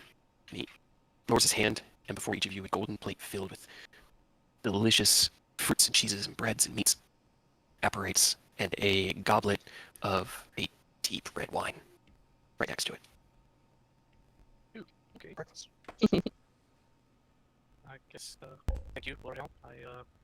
And greetings to everyone of the council. I hope that the time we can get to know each other. As he awkwardly sits down and Or starts eating. we get to know you. You already seem to know us pretty well. As you speak, Ken, the elk kind of watches you and nods. As Rose chimes in, the rabbit chuckles, and also seems to be watching the group. But I definitely found Rose's interjection amusing. The houses have names, or are they just fish, hawk, elk, fox, rabbit, snake? You may refer to them as the mask they have chosen to wear, for each of these individuals you see before you represents multitude of spirits. They are of one mind, one house, bound under one identity that they have chosen. At least for this moment. Does So- each mask represent something then? He smiles. What do you think? I would assume so. Maybe it didn't happen. Sometime, but Yes. guess we'll find out. So you're a bunch of spirits in one body. What if one person decides to do like something else? You're unified of mind. What if one isn't? Are they just kicked out? The rabbit looks over towards you. We are of one mind in this moment. In order to serve this purpose for our Lord, we will judge you as a democracy, and the greater number of our people will decide for each vote. Once we are done here, we will return to our normal forms and enjoy the end of the games. Fair. So majority wins, as per usual. It is the most responsible way to rule as many in one.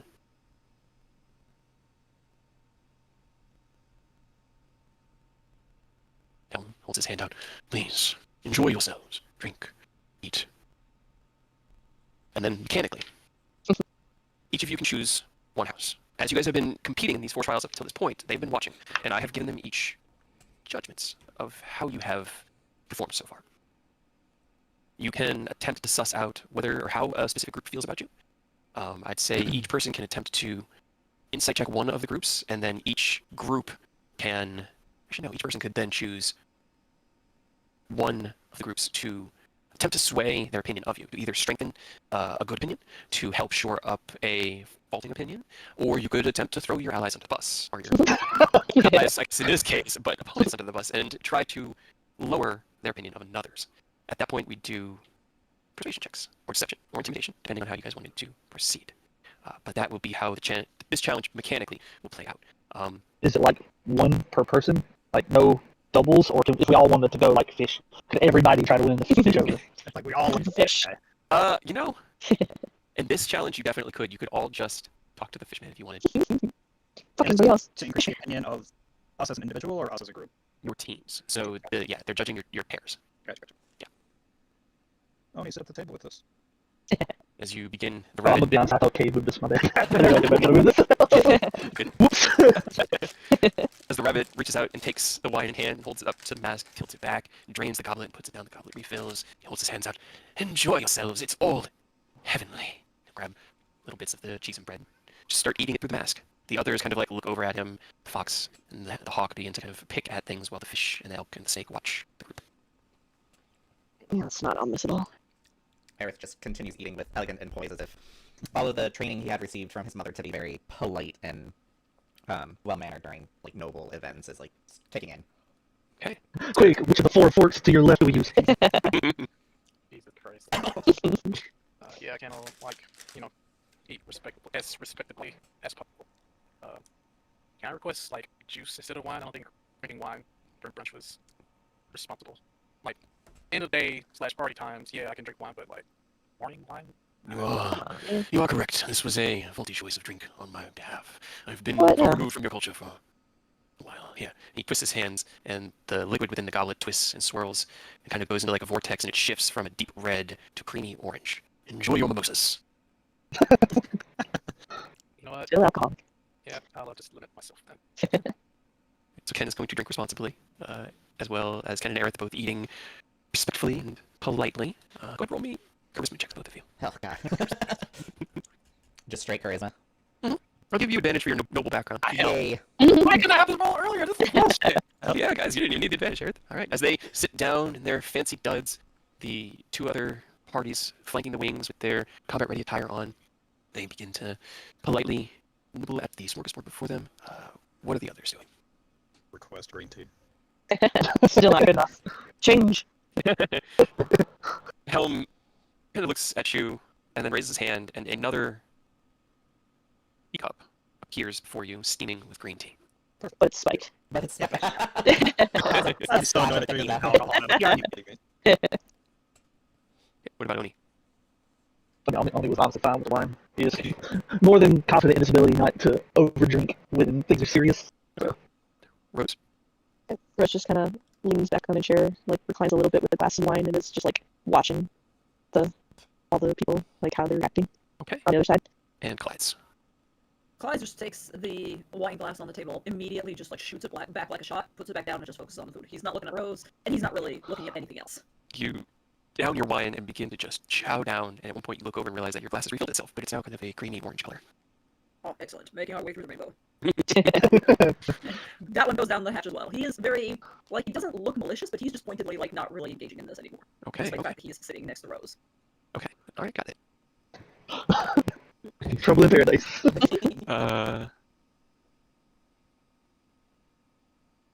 So we're just like eating, drinking. Are we allowed to talk to them? Yeah. That's what I was gonna get. I'm just taking some notes here. Yeah.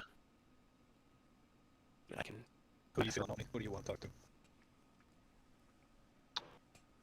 I'll be honest, I'm not really sure. Are we able? I know you said we're able to pick one to try to sway, but are we able to just talk during this, or is Yeah, it like That's we what I have to was asking. commit right now? I guess that's what I was asking too. Yeah. 'Cause I know you kind of want to know like what their vibe on you is, right?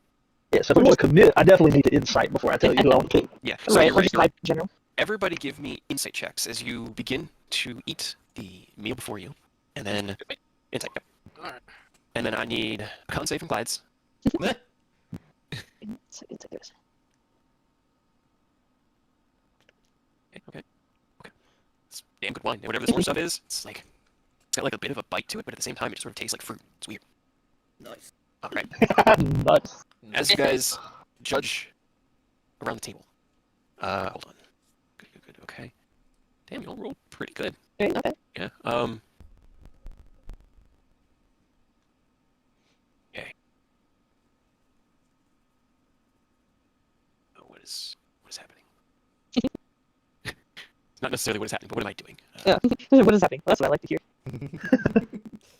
So as you guys judge them, I'm going to give you a whisper with information on how each of them appear to react to you. Depending on the quality of the roll, you will get more or less information of the entire group. So like Oni's 22 will get him 4 of the 6, a good feeling of how they feel about him and his ally. The other 2 kind of be a little uncertain, and it'd be up to potentially Takashi's to get that. But I'm going to be rolling dice to determine which of the 6 you each get. It's all random.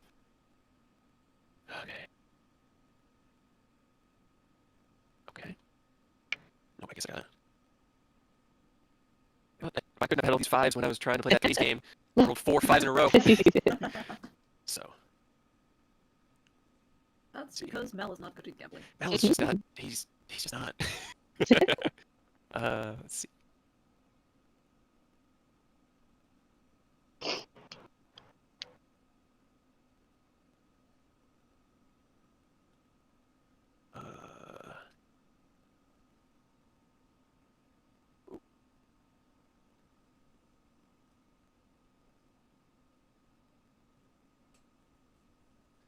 Okay, so you'll have that one. Okay.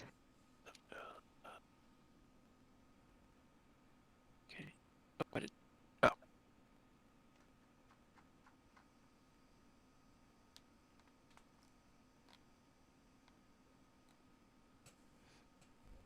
Always have to remember I had to type Nanashi for you instead of Takashi. He has 3 names, and I don't know which one the game registers.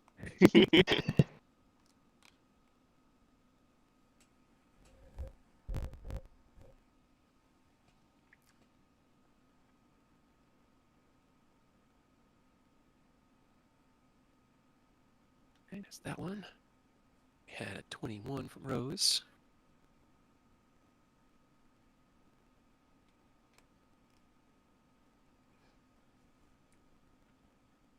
Okay.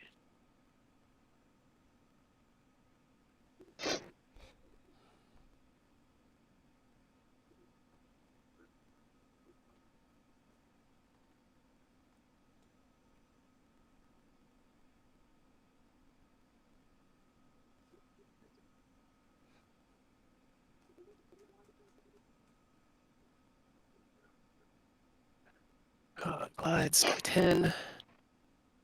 You don't have to give me anything. He's not paying attention. He's I just rolled with disadvantage. Ken and Aerith. 17. Okay.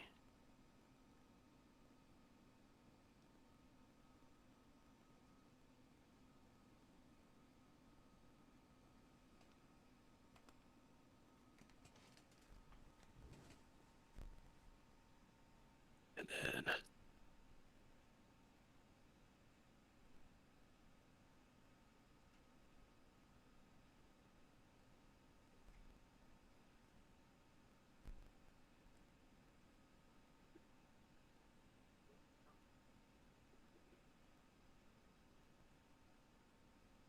So it's kind of like the basic vibe as you guys eat over the next half an hour, drink your wine and mimosas and green tea. Do you just drink the green tea, or do you drink the mimosas as well?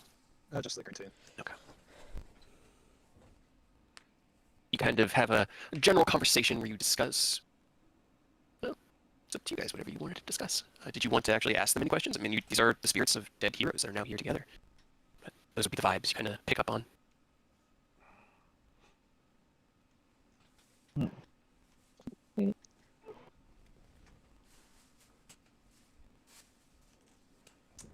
I guess only might be a little blunt, just ask, because the whole group is right here, how they feel as a collective on the idea of us returning to the material.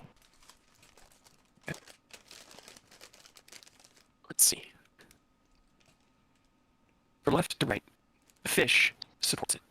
Life is important, and the world is important, and returning to that place to protect it is worth the risk. The hawk is a little less sure that the reward in the end is worth the risk, but agrees that the world is in peril and that you all seem the most capable.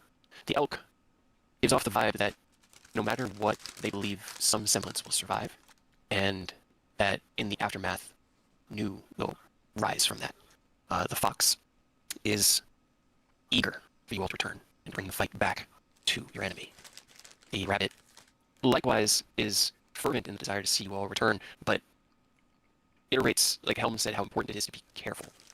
And the snake, as it kind of like judges its compatriots' responses, is like a more extreme version of the hawk. It believes that all things must come to an end, and if this be that end, then so be it. If you can prove to Helm and to them, not even prove, it doesn't need proof, but it may be that you can avert it, but it shouldn't be feared.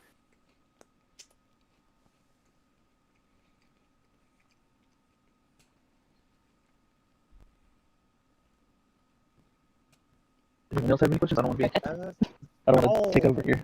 warriors in some fashion, I'm assuming. Yes, they all hold themselves poise of a warrior or soldier or a spellcaster, anybody that would defend. Okay. I guess, do they think the most important virtue is for a warrior or defender? This precipitates an argument that needs to be stopped by Helm, as all of them have different answers. Fish believes dexterity to be the most important thing, to be able to move around and dart in, dart out. The hawk believes that knowing one's opponent more thoroughly ensures victory. The elk is of the opinion that one's fortitude is of the most important aspect, because your ability to endure and take hits means you can last longer, fight more. Fox laughs at this and states that strength is the strongest of the attributes, that it is what makes the strongest of warriors. The rabbit chuckles and states that you don't even need to fight half the time if you can just find a way around it. And the snake states that wisdom in battle, the ability to react instinctively, is the most important. So each of them picks a different set. From left to right, dex, int, con, strength, wisdom, or strength, charisma, wisdom.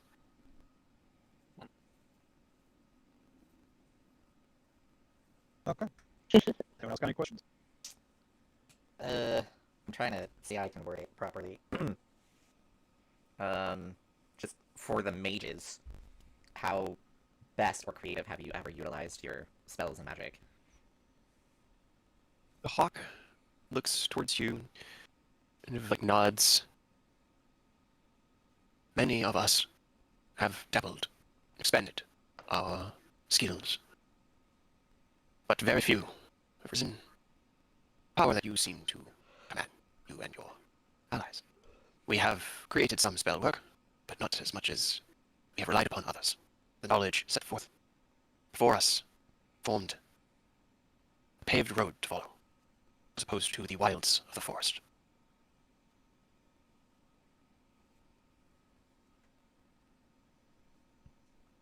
Okay. You get the idea that, okay, so just to give you the general gist, the hawk, while it does believe that intelligence, it's not so much about the creating of new spell work that they're focused on. They seem to be more respectful of the spells that were already there, the way that magic flowed. They're not ones to try to twist it. The rabbit will respond that all things can be manipulated and shifted, and a tiny little debate will kind of break out between them, but making spells do what they're not supposed to do isn't really a common thing, and that's mostly the vibe you get back from the arcanely or divinely attuned here. It's rare mages that can tread new ground. Moving forward, it's just, I mean, you must eventually sometimes get tired of the endless battle. What else do you guys do for fun?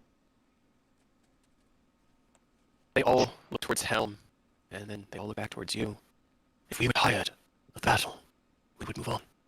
We are here because our spirits have not accepted the peace of oblivion, and we wish to continue testing ourselves in every way. The infinite battlefield is what we do. But you can have other interests while you're still infinitely battling. You don't need his permission. They look at you, and the rabbit. It's not about permission. It's about who we are, what we are. He does not dictate what we do here. He is our host. And this, a place for our beings. Puts his hand like on his chest. To find peace. Life, in all its glory, is chaotic. It leaves you with dents, and dings, and scrapes, and scratches, and not all of them physical. Before the soul can return, run the cycle anew, we gotta work out those kinks. So that's what we do. But so you do nothing other than just endlessly battle. That doesn't seem very relaxing. Or... Leans back, mimosa in hand. I don't know, I'm quite relaxed right now. But you're not fighting. Like this. Snake leans in. Everything is a battlefield. Everything. That's Even pretty this. negative way to see life, or I guess in your case, death. Afterlife. The elk leans in. Negative? No.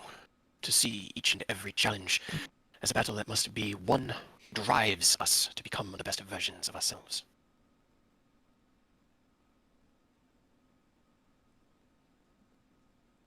It just sounds exhausting. Clyde leans over after Rose finishes talking and just very pointedly goes, "You must forgive him. Effort doesn't come naturally to him." The snake just nods. That's so cool. It's like iron shapes iron, just as man shapes man, or something like that. That's what? The way? Acid. So he's like talking about like the infinite battlefield as a way to like improve yourself. So it goes like iron sharpens iron, so one person sharpens another, or something like that. Yeah, that sounds familiar. Yeah, I think it's like a Japanese saying or something. Something, but it's pretty much saying that through competition and like adversity, you improve. Which Yeah. nods. That's kind of what this place represents. I'm assuming. we've definitely undergone quite the change with adversity as the catalyst. So yeah, I'm in agreement there. The fish leans in. Peace is wonderful, and we all enjoy the quiet days, but it is the storm and the surging sea that shapes who we really are. So many good quotes I can think of. It's a very, very heavily philosophized subject that we're on right now, but it's one that I love, so. How is it better to be a soldier in a garden than a gardener in a war? I heard that before too. That's a good. Yeah, it's a good one. Arguably, so much fertilizer. Oh no. Oh I'd god, be yes. scared if a gardener. If a gardener look at a war, he's like, yeah, look at all that fertilizer. I'm gonna make such good pumpkins. It's like, stay away from that garden goes. Hey, if you never have any gardeners, you don't got any food.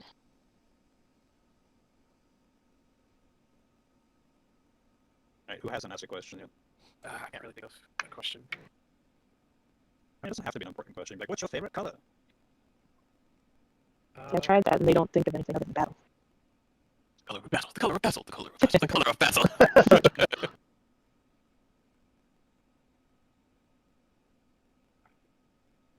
I can't really think of a question, honestly. I guess Ken's just doing on everything that's been said so far, and he's just still nibbling.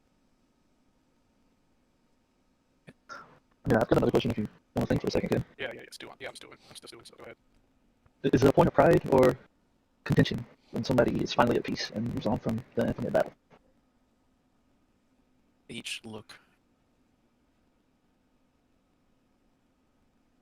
Trying to think of because it's like 6 perspectives. I'm trying to map out in my head.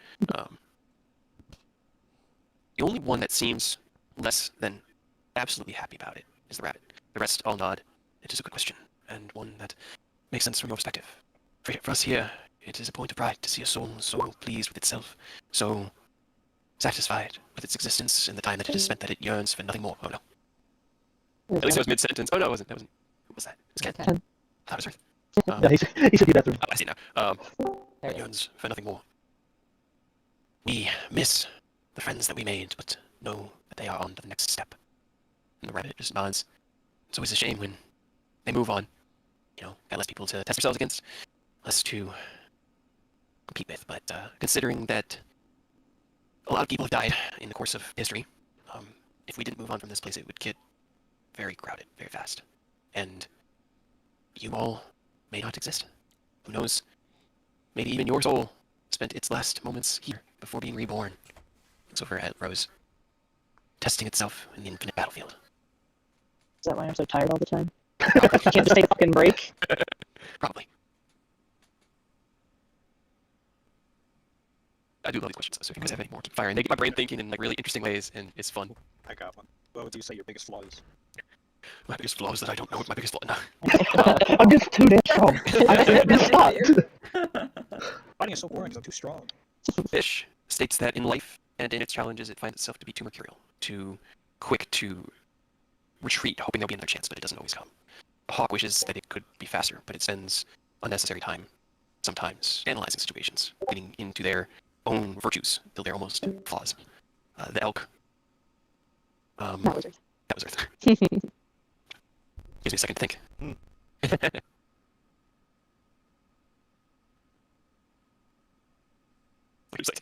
Yeah. He said you got too strong. Yep. Perfect.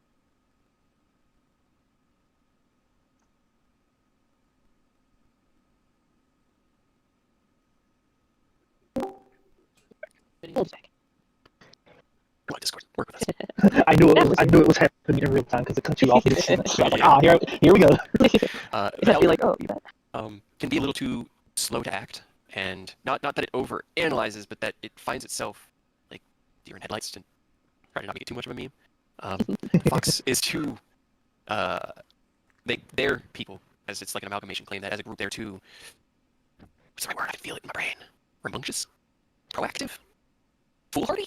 One of those three. They're too hasty, yeah. The rabbit feels it doesn't challenge itself enough. It wishes that it had the fortitude to push until they all were ready. The snake does not acknowledge weakness. It wouldn't. He's saying that he doesn't have weakness, or he just doesn't want to admit what his weakness is. Roll me an insight check. I will do that. He honestly seems to believe he doesn't have a weakness. Pride is his weakness. Now that we have gotten to know each other a little bit better, it is time for you to each choose someone who attempt to sway their opinion of your body. Your duo, not all of you. It'd be a little bit difficult. So, mechanically, unless you guys had more questions, at which point I'll leave that to you. But I'm fine. Honestly, I feel like we could answer questions all day, but I don't know if anybody else wants to. So, I just can't think of anything Me neither. really to ask. If you have more questions for the spirits of the houses, they will be in attendance and continuing to watch as you complete today's challenges. So, if you think of them, ask later. For now, it is time for you to pick who you wish to influence. So, let's do this. Everybody roll me a charisma check, and this is going to be charismatic initiative. and are we like individually picking, or do we have to pick one as a group, like a team? You individually pick, but you can coordinate with Takshi if you want. So you can coordinate with your team if you want. Each team will get 2 choices, essentially. Okay. I'm still in the bathroom. No, no. I don't know if you want to give me a charisma roll because, for the time being, Clyde's is very pointedly not necessarily helping. But Okay, I'll just give you a 1. Yeah, you know, last. Clyde is actively sabotaging you. No, You could shit talk your own teammate. you could. I will like he's not shit talking. If you want to give me like a 10 or something, he's just not participating. Well, okay, so this isn't the charisma check isn't to sway them. This is just like because initiatives are determine who's dexterity going based. This is just so that I can get an order to everyone going. So like Rose will be the first one to choose with the 27, and then Takshi probably after that. Yeah. Once a person has been chosen, they can get chosen again, or just once? They can choose them again. Okay. Yep, that's what nobody asked. Yeah, I couldn't remember the answer ones. Gotcha. We should all just pick everybody. we should just collude right now and all make whoever didn't think it was a good idea to sit us back. That's a good idea to sit us back. It was either the hawk or the snake, right? Because that was the snake. 'Cause the hawk one was like, I could see it go either way. It was where the elk and the snake's snake. I think like, it was it's the just gonna be I what it think is. it's the elk and the snake. Snake's like, I don't care, it's gonna end no matter what.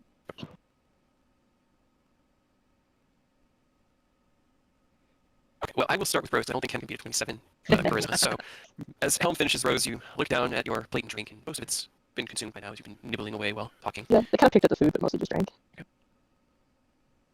Who mechanically are you choosing? And then it's any of your choices of a like intimidation, deception, or persuasion.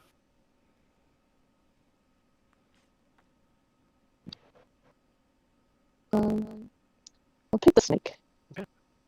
You focus over on the snake. What are you going to try to persuade them of? Liking your duo more, or taking on another team? What's the end goal? There will be more of these interactions through this challenge. This is only the first step of the run.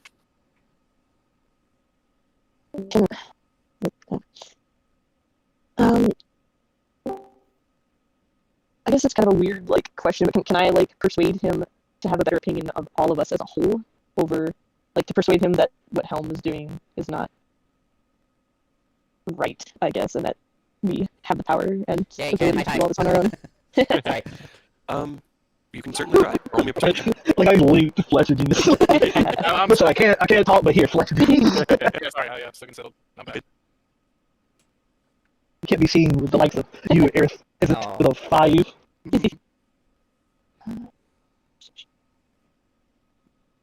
26. Only 26. Okay. I mean, even though it's always just 26, 26 is still really good. And as you convince him of the opinion that what Helm is doing is wrong, he watches you, or the mask watches you very carefully as you eloquently defend yourself and your allies. It kind of like turns its head to the side. Let's see, what would the response be to that from their perspective? The response is simple. Lord Helm knows what he is doing, but I respect your confidence.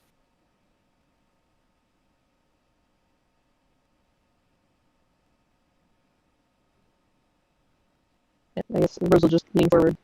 We also know what we're doing, and then just sit back to watch everybody else. As you sit back, the next one up is Takashi.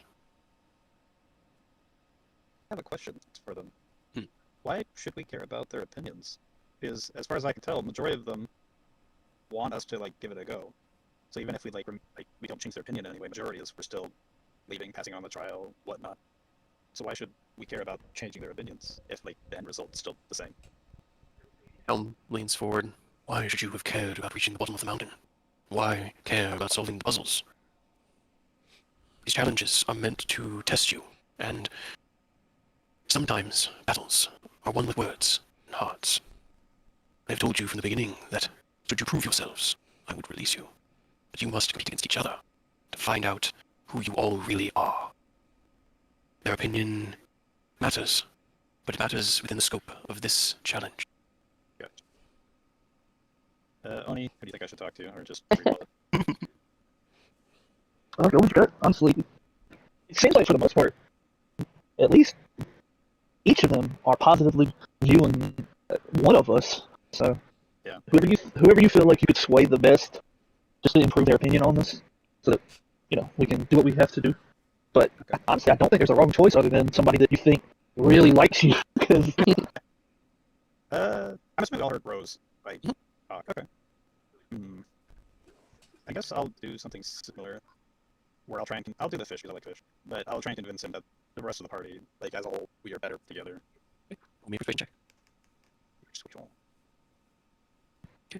As you say that to the fish, it nods. I agree. A school that swims together survives longer. You are all powerful warriors in your own right, and together could potentially do wonderful or cataclysmic things. It will be up to time to tell what happens.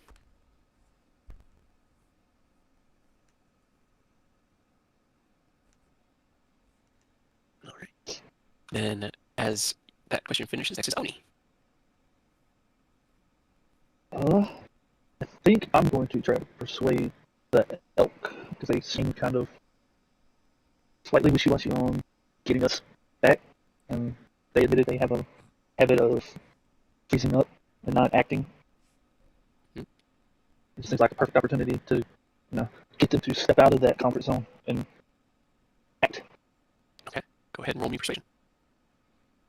Okay.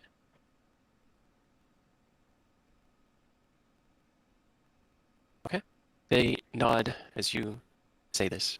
It is true that we are potentially stagnant. The world has spun on without us. Its people fighting. Looks kind of across and around the table. Kind of like looks between the two of you and then at Aerith and Ken. I would be confident in leaving the worlds in your hands. I guess they would say we would be confident in leaving the worlds in your hands. You seem quick to act and strong enough to back up those decisions. Most of you, at least.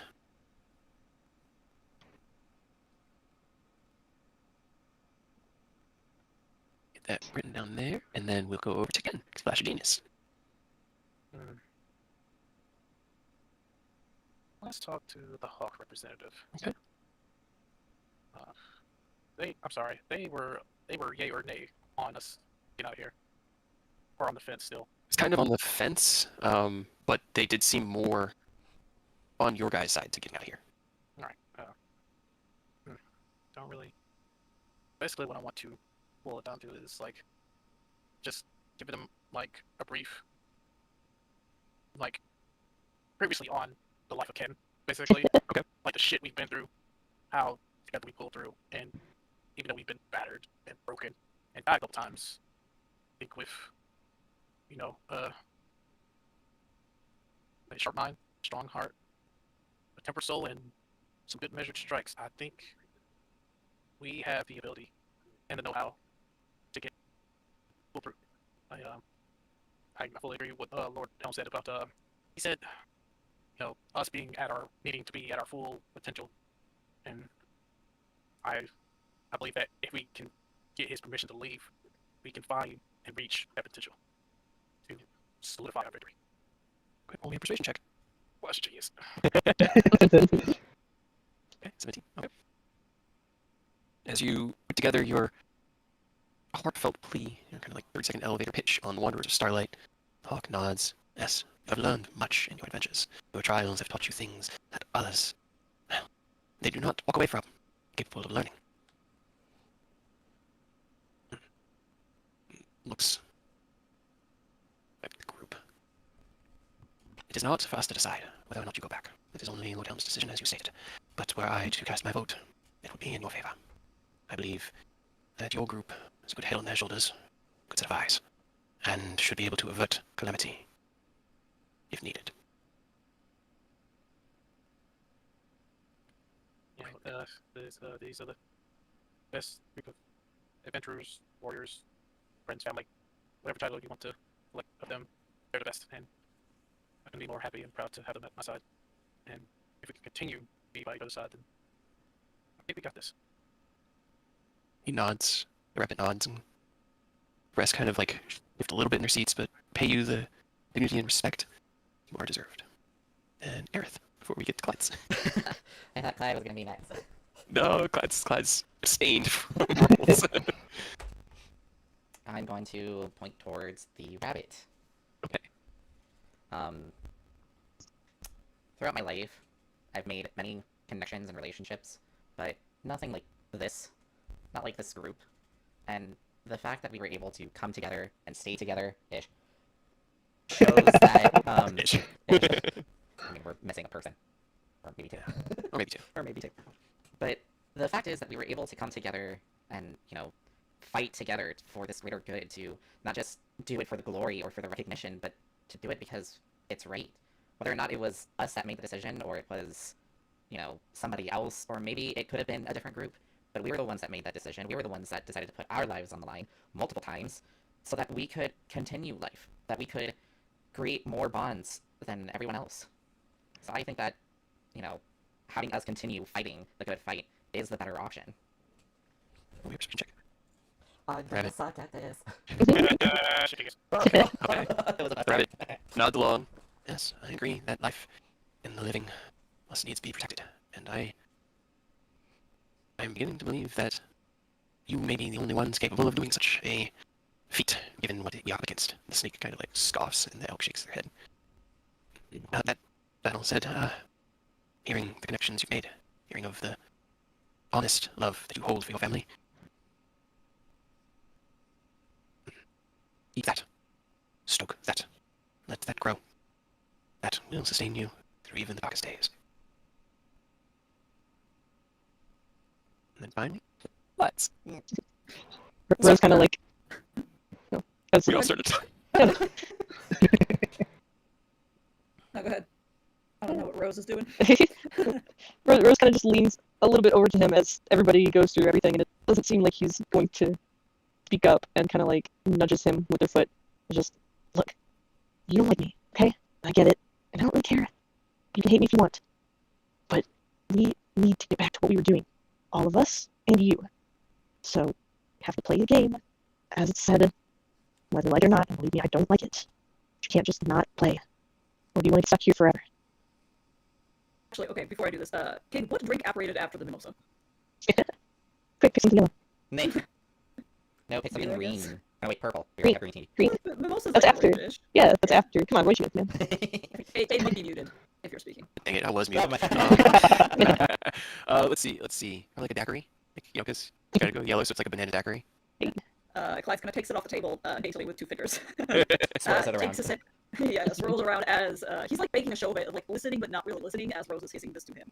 And as Aerith finishes out his speech, he kind of glances over at Rose, raises one eyebrow. It looks looking extremely cross, but at this point it's softened slightly by the fact that he is slightly getting tipsy at this point. And just goes under his breath, I like you just fine. I'll have you know. It wouldn't hurt so much if I didn't. And he slams the Daiquiri back, knocks it back, and stands up, which I guess he was already standing. How do you sit a centaur? Right? Know. I don't know either. I hadn't even thought about it. And just stands up and goes, fine. Well, I've heard that you are all warriors.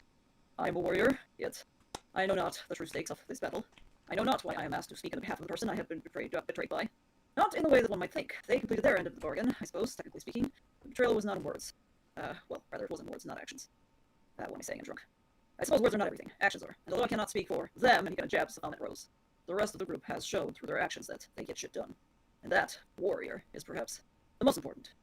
So, do not let yourselves think inaction will leave your hands clean of blood. Better to have tried and failed than not tried at all. What's next? And he, looks around for his next drink. Yeah, you look down and it. An appletini. Oh no, it's not an appletini. Oh. It's green. Clear. Yeah, Everything's clear. Absolutely. Yeah, the big little fairy. Yeah, he reaches down and he goes, ah, fuck it, and downs that as well. Oh. Ooh, okay. So we're making candy in the Clyde stuff. Okay. I'm gonna give him, when I nudged him, I'll give him bark inspiration. Okay. Roll me persuasion. It's not a disadvantage yet. We have a con save at disadvantage after. Okay. And the d12. If you want to use inspiration.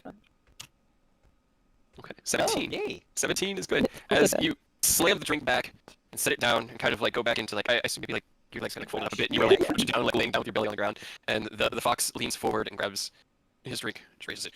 Here to that. Downs it in response to you. Okay. Interesting. And then the con save. Yes, con saves remember except Takashi. Clyde's yours is disadvantage. Advantage, okay. Yay, I'm drunk. Oh, yes. Clyde, you feel this bubbling in your stomach. You Holy feel shit, the guys. kind of We did great. fuzziness at your periphery. But you're not drunk. You're just tipsy enough to kind of have your tongue a little looser and be a little bit more comfortable. Ken, you likewise have a decent buzz, but not anything that would inhibit you. The rest of you are not poisoned. Can I Poison less restoration myself? Yeah, you can technically. I will do so. Okay. As you finish hearing Clyde's speech and Also sip do your drink, you look over and see Clyde's down something that's bright green, and as the smell of licorice liqueur hits your nose, you feel that twist in your stomach, Aerith, and you know what's coming. You cast out your spell and hold it against your belly, and the lesser restoration washes away. Okay. Let's see.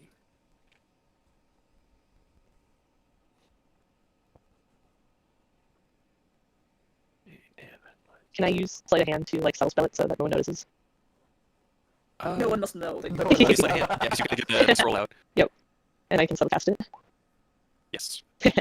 29. That is pretty Very, good. Very subtle. Anything for Takashi or Oni? Oh, Takashi wasn't drinking. Oh, Takashi didn't drink. Takashi didn't drink. So Oni, as you finish your drink, though you were doing your best to maintain yourself. You're just a little uneasy on your feet right now. And maybe it was more powerful than you were expecting. Maybe you just had a little bit more than you thought. Maybe it was refilling between sips and you just weren't noticing. But you are poisoned.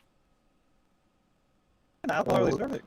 What does poison actually do? I don't even... Yeah, disadvantage on all ability checks for the next hour. And attack. Ooh, I'm gonna try. See if I can fix that with Indomitable then. Okay, Are you high enough like monk? Isn't there one you can't be poisoned? I can't remember. that's much higher. And Much higher, okay. 15 will do it. Okay. Okay. As you But monk is only 5 right now. Okay, got it. feel that burbling in your guts, kind of swallow it back down. Push away the glass. No. Okay. Okay. What kind of alcohol are they serving? 100% proof. Heavenly alcohol. Heavenly alcohol. Helm looks down over the group. Interesting. Looks at Rose for just a second. Okay. Very well then. We shall begin with the next aspect of this game, this battlefield. A dance-off. Which you... God damn it. Kyle got me. I said it as a joke. You did. I said it as a joke. Never say things as a joke. It's all your fault, Takashi. In this Fold next them into reality. challenge, a single song will be played, during which you can attempt to impress. Points will be given depending on the skill shown within your dance. If you wish, you may partner yourself with one of the spirit houses here. He kind of holds both arms out to attempt to further sway them to your side. Your individual sides. Your parties. Your individual duos. God, it's confusing. If you wish instead to dance with your partner, that is also perfectly acceptable. And such a thing would grant advantage in the skill check. That will be done. So, let's see. Let me go ahead and look here. Everything can. Rose was gonna say dibs on rabbit. Everything can. You shall be the first to choose. Do you wish to dance together, or to each choose a partner? It's up to you, Ken. Yeah, well, you still put me out there, so let's just, I'll choose you to be my dance partner. Alright then. So let's make my next line of notes here. Okay. Next, Rose and Clydes. You wish to dance together, or to choose partners? How do you dance with a centaur? It gives him a very like long side eye and then just Clyde turns the side eyes. It's just Choose full rabbit. side eye. The rabbit nods. Very well. And you, Clydes. Who shall you choose as your partner? Anyone but Rose, no. I can do a mean tap dance. Who was it? Who was it that agreed with me earlier? The fox. Was it the fox? Yeah. I guess he'll just kind of like look around and goes, "Well, I suppose if you will have me," awkwardly offers his hand to the fox. The fox stands up and takes it. I never danced with a centaur before. Wait, You dance with one. one of us has. One of us has. Here we go. I have never danced with a whole bunch of spirits in a suit before. 8,000 spirits in a trench coat. Me. Yeah, essentially. The rabbit chuckles at that, and Helm turns to Takeshi and Oni. And for you two, how would you wish to proceed? Together, or to choose partners? What do you think, Nomi? I think it's better for us to partner up with the houses. Even though I can already tell you my ability to perform will not be that great, but I do think it's a lot better for us in the long term to try to win over them. So I said we pick partner for them. That sounds good. For the dance, is it performance or acrobatics? Performance. Oh, sorry, I said it when I was kind of croaked. But Yeah. Good. Performance. Yeah, we can do different ones. Who do you want to dance with, Nomi? I'm gonna say fish because Dex is right by alley. We do try to win them over a little bit. Are we both going with that? One partner per person, please. We don't need... I'll go with- We should all just do the Macarena, you guys. That's the answer. I will go with the con person piece. I'm hoping they're slower dancing. And the elk. I'm not very good at it. Okay. I feel like they're more hardier, so they'll dance longer. I'm hoping they just do a square dance. Just a square. Also, as I pass, Clyde said, "Go get him, Tiger." Slap him on the ass and cast Bardic Inspiration again. All right. As Well, the just like out of the corner of his mouth, laughing the correct animal. You're good. As the hawk walks over towards the snake, and the snake stands up and looks at them, and then they both look at Helm, and Helm nods. Then let the festivities begin. He snaps his fingers, and I haven't used this track in a minute. Not since where is it? Iceman? I didn't Anyway. think. Yeah, there it is. No. Yeah. The music changes from this kind of serene basics to a waltz. You are once again treated to a dance. I need performance checks from everybody. Ken and Eric, both of yours are at advantage. I was hoping Blades would affect my performance, but it only affects my performance. Well, I was kind of hoping It's- I could do acrobatics as well. there's one more trial-ish thing after this, right? Yes. I'm doing great. Okay. All right. That tracks. Wonderful. Check out Before we my start. Bardic Inspiration.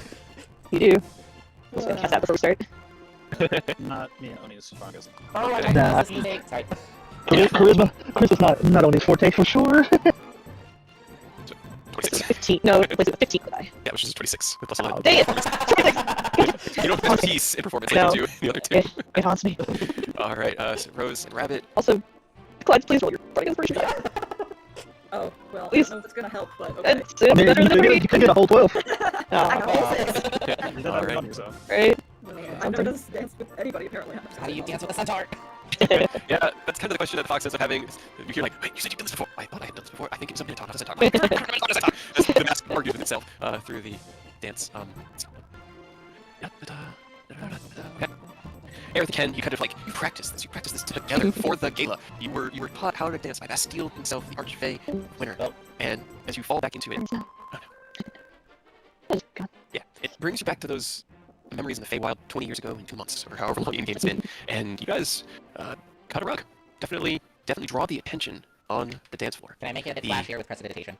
Sure. It doesn't increase your score, but you don't need it to. It's fine. You guys rolled really well. As the two of you dance together, the rest of the party each paired up with their chosen partners, which does increase their endearment to you. That's good.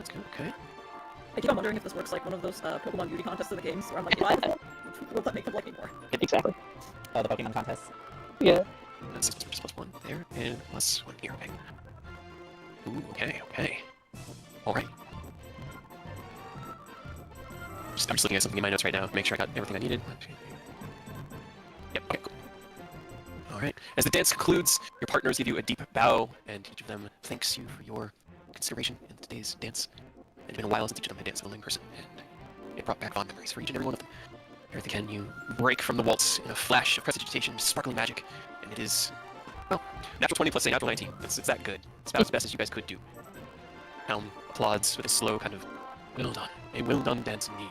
It is important to understand that the ways we challenge ourselves are varied, and in every aspect of life. Battle. He snaps his fingers, and the music dies down again, and kind of returns back to the calm vibe music that I've been playing. I think this is the one I was playing. I didn't This hear works. any. The dance finishes, and each of the masked individuals walks away, back over to Helm. 6 of you kind of left at various points around the hall here. Helm draws your attention once more. Take a short respite amongst yourselves, a few minutes while we discuss, and then the vote, where they shall decide which among you is the champion of heroes. And the spirit houses will talk to Helm. It's up to you guys if you have anything you want to do during this time. I will compliment Ken on his still very impressive dancing skills and the fact that he will do great on his wedding. What's it called? Not the ceremony. Reception. Reception. For the bride and The other groom, the other part. Yeah, no, I learned from the best, so. Okay. Alright. Sorry, I'm just counting things up. Can I get... Ooh, I need one more charisma check, but it's from everybody except for Oni and Takashi. No. We did so bad. Are we doing Kind of. What? See? I can't get these rolls when I'm training. Okay. Just straight up charisma? Just straight charisma check. Okay. You guys don't want me to get my new feet. I need it. Alright. Brother, you are preaching to the choir. Today was the first day in like a year that I have gotten more than 1 or 2 dice on blind fight. Been pretty tragic. Did you say you were using Genius? Not on this one, no. Not on this one, okay. Well, Gonna cry. no, I'm using it on Aerith. You're so nice. Might as well put these somehow. Hooray! Falls that way. Gotcha. I don't think any inspiration's gonna save me. I mean, you still have the D12 because I don't think it's Oh, because it's succeeded you. It did succeed, Yeah, it's true. You could yeah. use So it. please use it. Sure, let's try. There you go, 10. Yay. We'll take a 10. Okay, that actually Pity changes inspiration. things. Used to be there. Yeah. Okay. Alright, heroes. Any last... I don't want to say last words. Any You last have to words? fucking Say the last words Do you before have you anything die. else you wish to say before we vote on which of your teams is the most noble amongst you? I kind of said what I need to say earlier, so I have nothing else, personally. Agreed. Yeah. Before dancing aside, I think we've said the best that we can. You all spoke from the heart, danced with everything you had. Some of you more trained or skilled at it, but it did not stop those that had not danced frequently from hitting the floor, which is respectable. Noble houses, now it's time to cast your vote. Do this for fun. Fish, please stand by the pair you believe most worthy. Fish is gonna walk over to Takashi. Hawk, it is your time to vote. Hawk goes there again. The elk, it is your time. She kind of like looks up at him, looks out, and looks at Aerith and Ken, and then looks at Oni and Takashi, and then heads over to Oni and Takashi.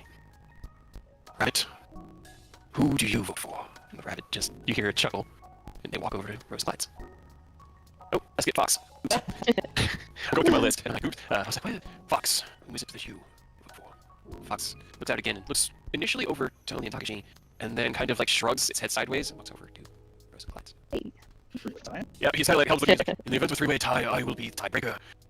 Snake, who do you vote for? And silently, the snake walks to Onionaki. Wait, that's the worst. That don't make sense. They have been watching you since you arrived. Their judgment's based on your actions up till now, as well as the endeavors you've made here within this trial. Actually, yeah. Okay. Making sure I didn't miss anything. Clyde just like leans over to the fox and goes, thanks, my bad. Your multiple feet, your 1,000 feet.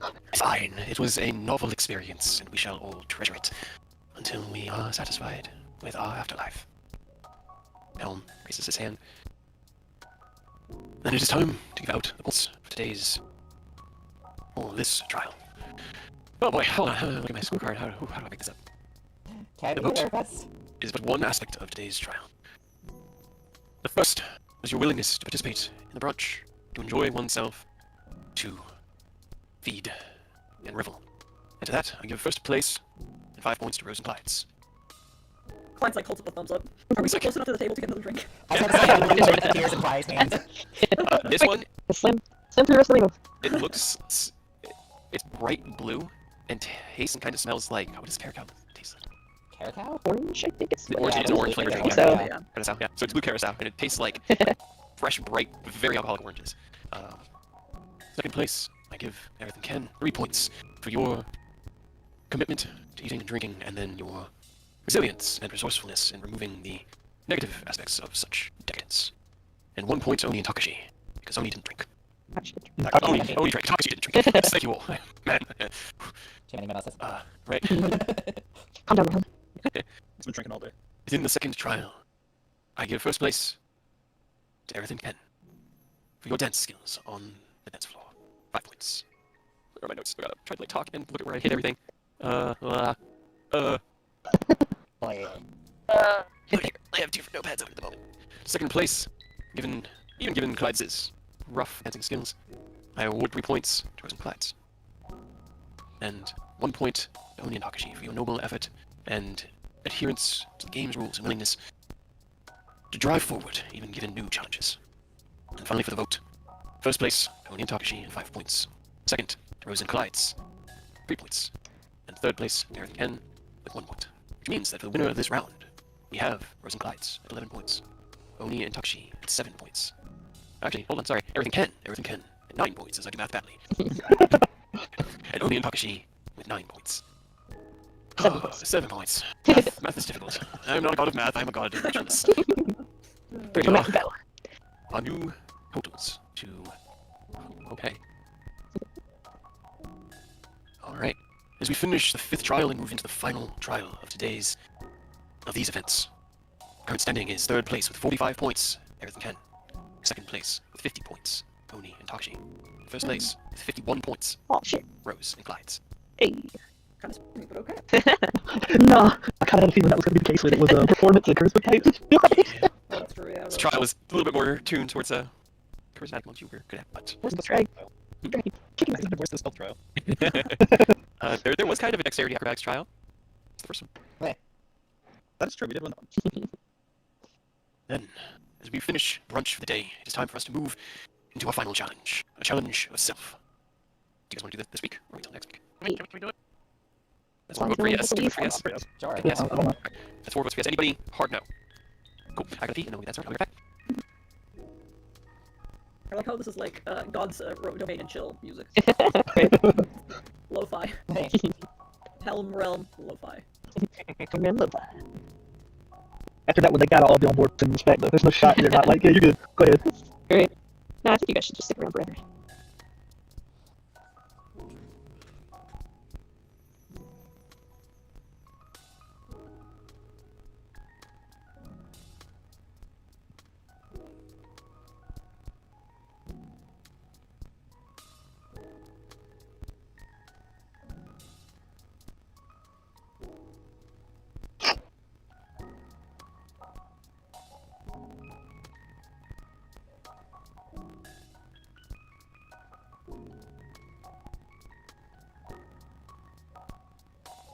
I guess it's on what the last trial is. Alright, I'm back. More puzzles. Endless puzzles. Does anybody have a guess? As always. What does that have to do with Guess like self? a We have to find ourselves. I was just thinking that. I was just like, oh, we're gonna find ourselves, aren't we? I think it's gonna be a battle royale. No, he hits too hard. That's why I'm just gonna run from away. It's like, oh, no, rest. I'm just gonna stay away. What if you want to fight him? I'm gonna run away and shoot him from a very far distance. He can get you I'm You guys slightly faster than him. slightly, maybe. But you guys are both ridiculously fast. You can step away. I'm here. Okay, cool. I just hadn't heard you, so I wanted to make sure. All right then. As Helm stands up from the brunch table and waves his hand, two drinks show up in your hands, Clydes. One is like deep blue, and the other one almost looks like pure black, but has like a little bit of a purplish hue to Finish it. the rainbow. We'll finish the rainbow. Okay. I suppose. Yeah. Down the last two drinks, and as the alcohol hits your head, and you start to like waver a little bit, Helm goes, "Very good. And you two shall be up first." Waves his hand, and the room begins to shift. The spirits step back, and then it's almost like their bodies break apart into tiny little motes of light and energy that just, like, eerily reminiscent, Aerith and Rose, of the night Ken turned into Stardust. They just I like that. Triggered. evaporate into. Yeah, Yeah, right. it's a little bit like watching them all do this as they turn into dust. Oh god. But they turn to their places to watch you in the spaces between, and Helm sweeps his hand across, and the room shifts. Four of you are returned to that same box office where you can oversee what you can only presume is a battlefield. Before you is a darkened room with these pillars that are mounted at the top of braziers that burn with a white, eerie, grayish blue light. In the middle, a massive, deep blue fountain with skulls at the end of it burbles gently, and you see as Rose and Glides appear. Arden, as I move tokens and prepare to shift you guys around. Did everyone hit the long rest button when you rested? Yes. Yes. Okay, and the tokens on the page are broken.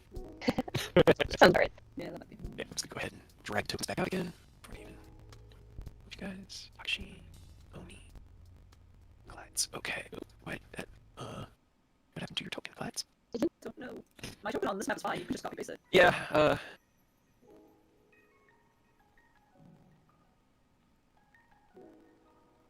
think I got it. No, I don't got it. Drag and drop, okay.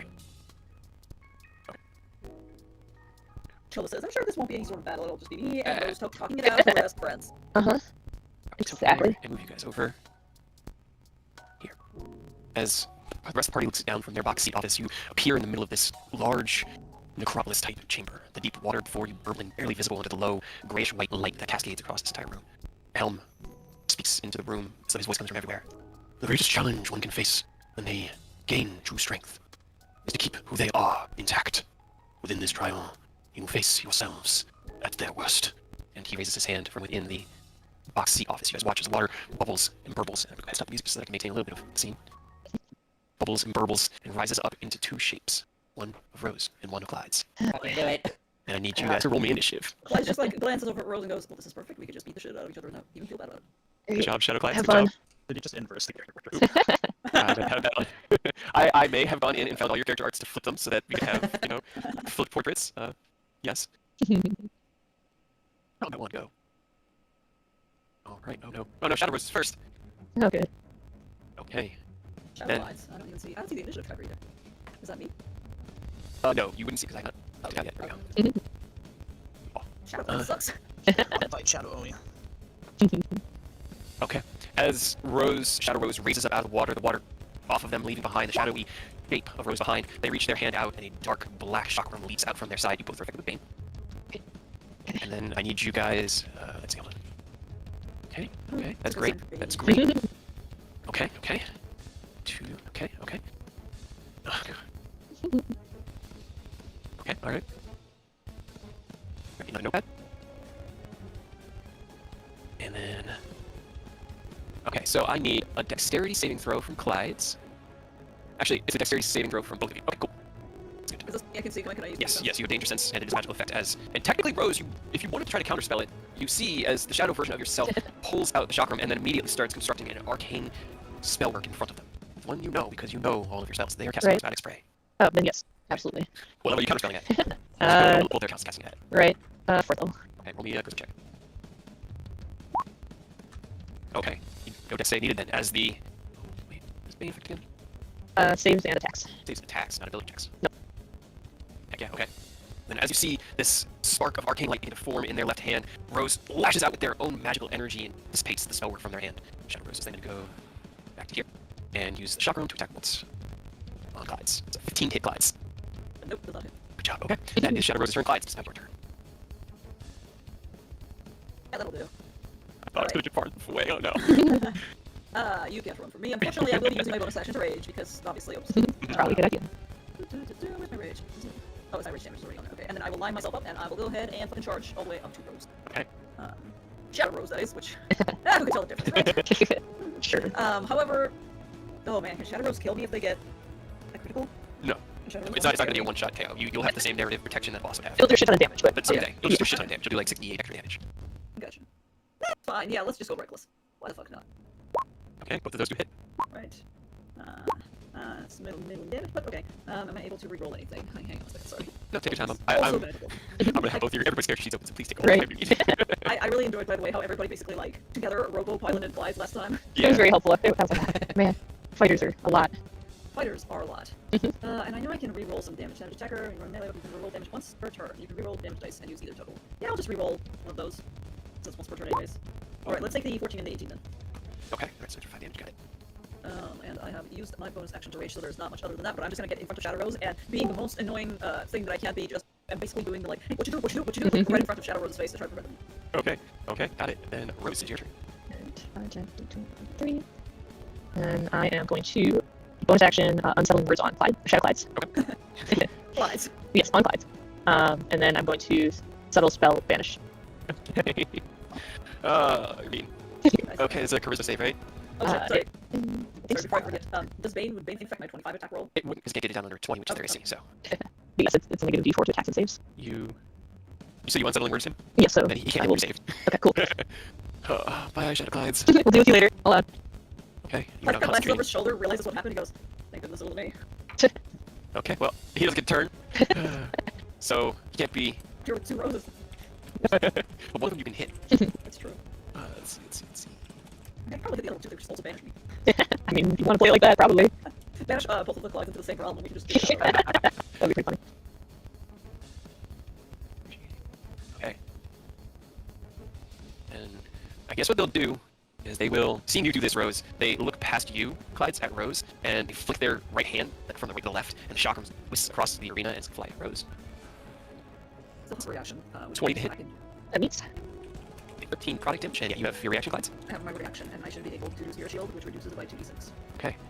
Then, this time, Shadow Rose is going to subtle spell. I need dex save both of you.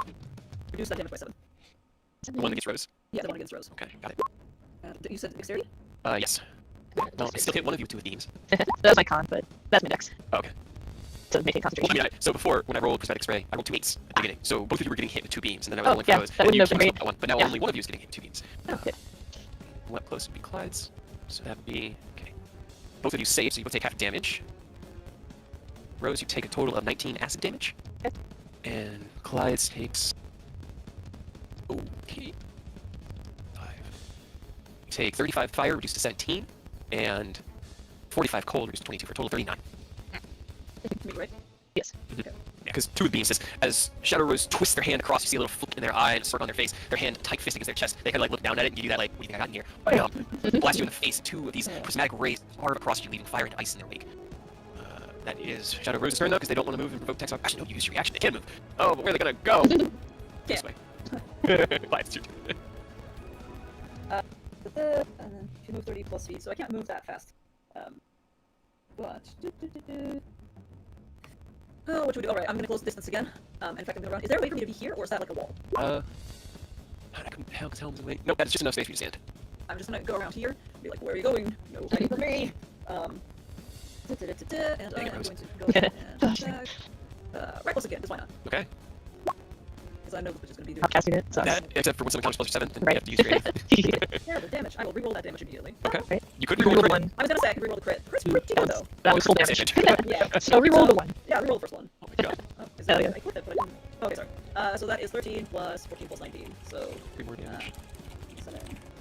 Right, 48. 46. 46, yeah. 46 points of damage from your 2 attacks as you club after Rose and raise the axe, or Shadow Rose, raise the axe high, swing down with 2 wild hits. They both land, the second one sending them sprawling off. Actually, hold on. They have a thing. Oh. They can't take critical damage. No, I can't get crit. Yeah. Yeah, they can't crit. Okay. Fine. Yeah, okay. I instead will, I know that it's middling, but I will give, because it's charisma, okay. I will do rally on my bonus action, and try to give temporary hit points to Rose. From creature who considers you, that will plus your charisma modifier. Okay, so that's only 5 temporary hit points, but you know. Okay, that's something. As Clyde's called out to you, you feel the strength in your body build, your fighting spirit revving up. What would you like to do, Rose? That's what it's going where is it? Where is it? There's what's the next secret panel? Okay.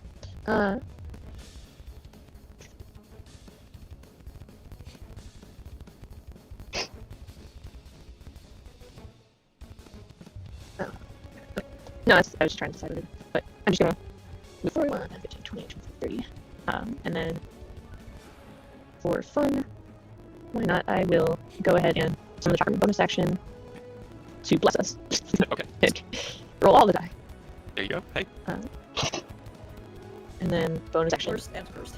Exactly. And I can attack on the same one or not? Yeah, on the same one when you summon it. That does it. Nice. 15. Alright. Okay. And in action, I'm going to use Vicious Mockery. Okay. Use that wow. Okay. Anything? Oh wait. Wisdom save. It's 18 does not save. Okay. Nice. 8, and then you got a negative d4 on Attack rolls, right? that takes so long. Disadvantage on next attack roll. Gotcha. Okay, got it. All right then. Anything else on your turn? Nope, that's it. Shadow Clyde seems to hang out, I guess. Round 2, top of the 3rd round. Shadow Rose kind of ducks down, staying within Clyde's range, keeps low to the ground. Will use unsettling words on you. Does that lower? Is it just saving throws? Yes, just saves. That's what I had to read. Yeah. Okay. Yeah. They'll use unsettling words on you, and then they're going to start casting a spell. Gotcha. Okay. Roll me Third a level. charisma check. Ah. Okay. Spell goes off. And the spell is an attack. So give me intelligence saving throws. That's what I was afraid of, and that's what I was going to use, and I was just like, oh, yeah, couch out. But, And you have a intelligence. d12 minus from your save. I do. Intelligence. Shadow Rose that. wants their friend back. I see. Hey. That was a lot. That was a lot. Plus 1d4. I don't think it's good enough, but No, because that would be an 18. So okay. And then I need a Constitution saving throw from you at disadvantage. You both take 23 points of psychic damage as the burst of synaptic energy crackles out over both of you. The wave of it ending like right in front of where Shadow Rose is standing right now. And then it's DC 23. DC 11 con save at disadvantage, Rose. yeah. Let him go. Let him come home. Let him come home. No. No, keep him out there in the void. Right. Back in. I have more casters, that's the higher. Once. Yeah. Plus and paid. Okay, Right. so you would have advantage, but it gets negated by the disadvantage. But 11 is what you needed, so that first roll maintains Hell yeah. advantage. What do I? Oh, yes. No, I have. So d6 subtraction number. Oh, no, that's ability right, checks as well as and sorry, hold on, go ahead. Yeah, I think it's just a d6 minus to attacks, ability checks, and for me con save. So I do have to do it right, negative 6. So it's 18, negative 6, gotcha, which would be a 12 at most. Yeah, so I think it's still. You still save. Okay, then let's get Shadow Clyde's gonna come back. Real Clyde, it's your turn. Yeah, that's fair. Yeah, we're just gonna keep hitting. Well, like, that's what I got. I'm I just mean, gonna keep it's working. Shadow Rose is looking pretty beat up already. Both of those. You have being blessed and a negative d6. hitting. Negative d6, so that could bring Bane of Bless, I don't think will affect the 26, but. Well, Like, on top of each other, yeah. Roll so- a d6. Okay, Yeah, d6 and 2d4. okay, so 28 minus 3 will still hit, I think. So You gotta do 5. the. And then the first one will be Bane, and the second will be Bless. So Okay. There's a lot of things going. Yep, You gotta roll 2d4 for each one of those. Yeah, 2d4. just roll for both sets. Okay, roll 2d4. Because there's some math that needs to happen. There is a math. Okay, so the first one is a positive 2. guess that's positive 2, which gets that to 27, still hits. Okay, and then the second one is not roll. Roll. You'll roll a 4 and a 1 and it hits. That is 1 and 1, which cancels Cancel each each other. Still hits. Alright. Okay, hit. Alright, so let's do that, and let's do that. I will re-roll that second one. So that is going to be 17 and 21. Okay, 17. And then fucking action search. Okay. These are still reckless. Take Go ahead. out that pencil range on Shadow Rose. Reroll that one. They're gonna use the reaction to try to use the cloak of shielding. Okay, re-roll at advantage or just roll one more time? You reroll the attack. So just it's one reroll. Yeah, one reroll. Just re-roll. Okay. That still hits. Well, You gotta do some math. Yeah, gotta do some math, so hang on. d6, Okay. d4, d4. And then you get it. 6. You gotta save the end of your turn to try to shake the 6. Okay, so minus 1d6, so down to 22. 22. Okay, being blessed. 2d4, and that is... So 21 still hits. Okay. And then it gets 2 more attacks, technically, right? Or 1 additional action. Yeah. So let's do that one, and then I'll roll both of the damage. That hits. Either do you want me to do 1d6? Let's separate? see. No, because even if you roll -6 and -4 with +1, which is the worst you could roll, that would still be a 20. Which still means. Okay. You don't have a good AC. Let's roll. Alright, so that is minus 18 and minus 12. Okay, you Minus 30. run over to Shadow Rose as they are attempting to break your minds to free their ally from the prison. You raise your carve down once they flash the cloak at you, and deflecting the axe slightly, right through it, twisting the blade, you then cut across laterally, and for a moment you're afraid, like your instincts almost cause you to pull back because you see their defense is entirely open. That blow to their shoulder sent them staggering back, but then you remember this is an enemy. You follow through, cleaving them across the center of their body and turning them into nothing but dark shadow. It dissipates into water and nothingness. Shadow was gone. Okay, Felt kind of good, but also kind of bad. sure. We've got some time to shake that. I was I'll gonna drop say, it when we're done. Yeah, I'm gonna do second wind really quickly on my turn. How are you looking health-wise? Fine? I'm good. Don't worry about me. I'm just, preparing. Yeah. And Figure also, yourself. I will just kind of like slap myself to keep my rage. Okay. Hold on. Second wind And is then- so that's superiority dice plus. And the Bane would drop too, right? Yes. Or does it keep the going? Bane, no, the Bane drops as well, because they're gone. Bane's off. And The static it's we not have bad. to. Oh, wait, We have to break that. I Oh, think. okay. Because it's not concentration. Heck yeah. It's a gift that keeps on giving. But you do get a save at the end of your turn. Intelligence save. Okay, well, let's see if we can keep on saving until I save, which might be a long while. Wait, what's your 21. 21. I literally had to roll a natural 20. That's My awesome. intelligence is 0. You have Yeah, a well- bonus. Oh wait, you're no, I listening- have, yeah. You at least have a little bit of a helper. Okay. Maybe you miss 100% of the shots you'll take. You know? Quickly, like inspire me. I will on my turn. Okay. Okay, the first one's just regular intelligence. Plus Or plus. you could make it. Hey! You did it! But I kind of like clop over to you, and I'm about to do a high five before I get out of them. You guys whipped it. There you go. Alright, that's it. So One Rose, more again. then on your turn, your shadow copy self has been dissipated. Before we bring him back, have a second to figure some shit out. What am I gonna do? With a 20 count. 2 more shadows! Man, my heart goes out the gate for having to keep track of so many character sheets. And That's a my lot. brain feels like pudding, but it's okay. I'm sure. Make it Well, I feel will- like the game. I will bardic inspiration Clyde's before end of the turn. Okay. And then Oh, thank goodness you're so weak. That was really... wow. Also, okay, maybe that was a little bit. I do feel a little bad for that one. I mean, physically you are a little baby, but... I hope you beat the shit out of yourself. I will do Physically, this, you are a little baby. I do feel like that is deserved. I will beat the shit out of myself. I mean, I hope he beats. Well, I hope he beats the shit out of you. Is what I meant. Well, regardless of how that goes down, I end up winning, so wouldn't you want to beat the shit out of Shadow me? I'm really indifferent. But I'm going to hold my action. No, doesn't matter. No. Let me try to break the synaptic first. It was intelligence, right? Probably the same. Nope. Nope. Okay. And I will hold the banish. You Okay, you maintain the vanish. Another round clicks around. It's round 5 now. may want to go over there and like get ready for him to go back. Right. Where was he? Okay, I'll just like get into the water. Right here? Oh, around there, sure. You splash in, and it is ice cold on your hooves. Like the very life is being drained from you. I like that. I don't like that. I'm getting back out. Too cold. I will just... I Back can't up. really... I guess I can't really hold a movement. You can hold your dash action, and that gives you 30 feet of movement to use. Yeah, but I want to hold my action to beat the shit out of me and punch it back. That's So right. I guess I will get back in, okay. I'll just be kind of around here, because I think he was somewhere around here. I don't remember where the fuck he was. Roll me intelligence. You can do it. Sure, yeah. DC 10, it's Battlefield Knowledge. You were very focused You on have D12 Rose, if you really want were- it. I can keep giving you inspiration. Oh my god. Fail. You still have it. You keep it because you didn't succeed. Rose, it's your turn. Bonus action this time, I'll bolster and rally myself. 15. Okay. And then try to shake. Come on, I've got a dance. I've got a D4. There you go. There we go. 21's what you need. What cheats to get out of that? You feel your own magic working against your mind, and it's a pain in the ass to break against. That's what everyone always feels like when you're, hitting them spells that screw with the brain. But you finally break through the arcane synaptic static, and you're back. And then do I have to... Can I drop concentration on any turn or my turn? You can drop it at any time, so you can drop it on Clyde's turn if you want. Yeah, I'll drop it before his turn starts. Okay, so as you look over towards Clyde, give a nod. Clyde's nods, tighten your grip on your axe, and just as your turn begins, Clyde's, did they go back right where they were? Yes, exactly where they were, yeah. In space it left. Okay, yep. They appear right back where they were, right on the opposite Close. side of the fountain. They kind of like blink too, and then look at you and tighten the grip on their own axe, kind of like their head lowers and they begin to look like they're about to growl at you. What would you like to It growls You- back and goes, I'm a handsome motherfucker. Off with your head. do? Your rage would have worn off during the down rounds. Oh dang, I was gonna Unless you have hit the myself. What do I have to do again? I don't have unrelenting, but I'll just do it again. Yeah, I'll just rage again. That's Bonus fine. action rage again. Bonus action rage, and I will not do reckless. Okay. I will just do regular. Wow, that was a bad idea apparently. 3 hits at least. You got a D12 still if you want to try to boost that I next do one. have a D12. Because you didn't succeed. It just... God damn it! You still have it. You still got I still it! have it, but that's fine. Alright, so that's the first attack. That is a hot 14 damage, and I'm pretty sure he's not raging yet. Oh damn, I already used my action surge. That would be fun. I will, once per turn, so I'm gonna reroll the damage to see if I can go any higher. Nope, it went one more. And then... No, because then he'll go for... No, sorry, I'm just looking at some other stuff. Yeah. Um, Oh, it's on your spirit shield, I see. Yeah. Usually there's interception. Spirit shield. Right. which I think is as long as I stay within 30 feet. 30 feet, it should be good. Which I currently am just about.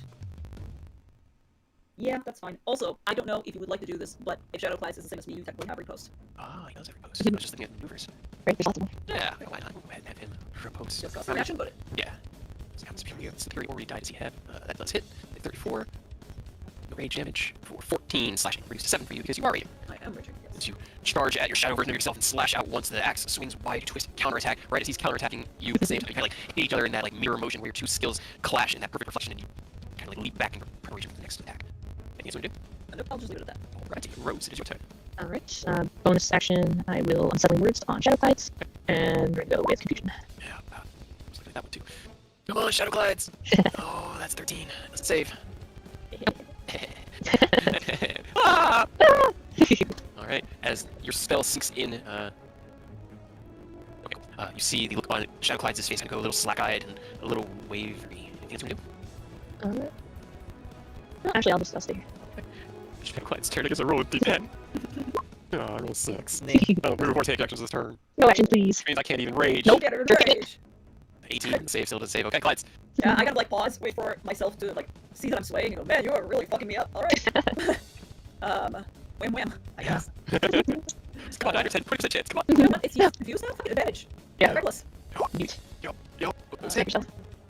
Yeah, I will try to reroll 8. That's still an 8. Thank you, dice. That's fine. That's 12 and 10. So You can do the Relentless, and then you can also do the thing that you can reroll, because you can just, they're separate things, so you can reroll the two separately. The ones and twos. Oh, actually, Yeah, yes, you're right. separately of the other one, yeah. That's right, you guys figured that out earlier. What was that 1d8? Yes. No, default, sorry. 1d12, 1d12. I was like, I saw it, like, yes. That's right. That's much better. 8 12 better than damage. 9. That's 8 more damage. Yeah. As you see that, like, slack-eyed look on his face, dig deep and swing wildly out, 2 big arcing blows, each one slamming in his defenses, sending him staggering back. He's still able to move enough to deflect the blows, but each one heavy bam sends him on his back off. Anything else you want to do? I considered pushing him, but I don't see how pushing him is going to do anything, and I don't think it makes him prone or anything. Although, nah. Push him down. You can always push down. I could push down. Yeah, I could try to do a maneuver. Yeah, you know what? Fuck it. I will. Yeah, have him make a strength saving throw, DC 17. It's 25. That's a 25. Well, I wrote. Yep. Does that second, you can still roll the extra superiority damage, because it still does that as well. But as that second blow slams into him, his like block sending him staggering down, one leg hits the knee, and he leaps back up with force. Rose, it's your turn. Alright. This is why no one fights PvP against Rose. You know, I never get to use this spell, because I'm always out of high risk level spells, so I would also like to use this Mag Spray. Yep. Roll me a d8. That's a 19. He's rolling good on his saves, but like the mods are just not there to back it up. 6 is your restrain on a fail. Con at the end of each turn. If it successfully saves 3 times, the spell hits. If it fails 3 times, it permanently turns to stone. Okay, so he is now petrifying. Okay. Apparently. Neat. Why couldn't I hit you guys with that one, huh? Because I'll that just do sounds that. not good. Alright, so as the beam carves across Shadow Clydes, you see the shadowy dark form of him start turning into granite and basalt. Bonus action 2 is Fire Sides. Come on, D10. Come on, D10. Come on, D10. God, damn. Okay. So, bonus action rage. He starts to rage. His hackles stand up, and you hear that, like, distant echoing, kind of distorted howl fill the chamber. He's going to use one attack on Clydes. 32 to hit. Does hit. Roll me a strength saving throw. He's going to try to use a pushing attack on you. Okay. Strength saving throw.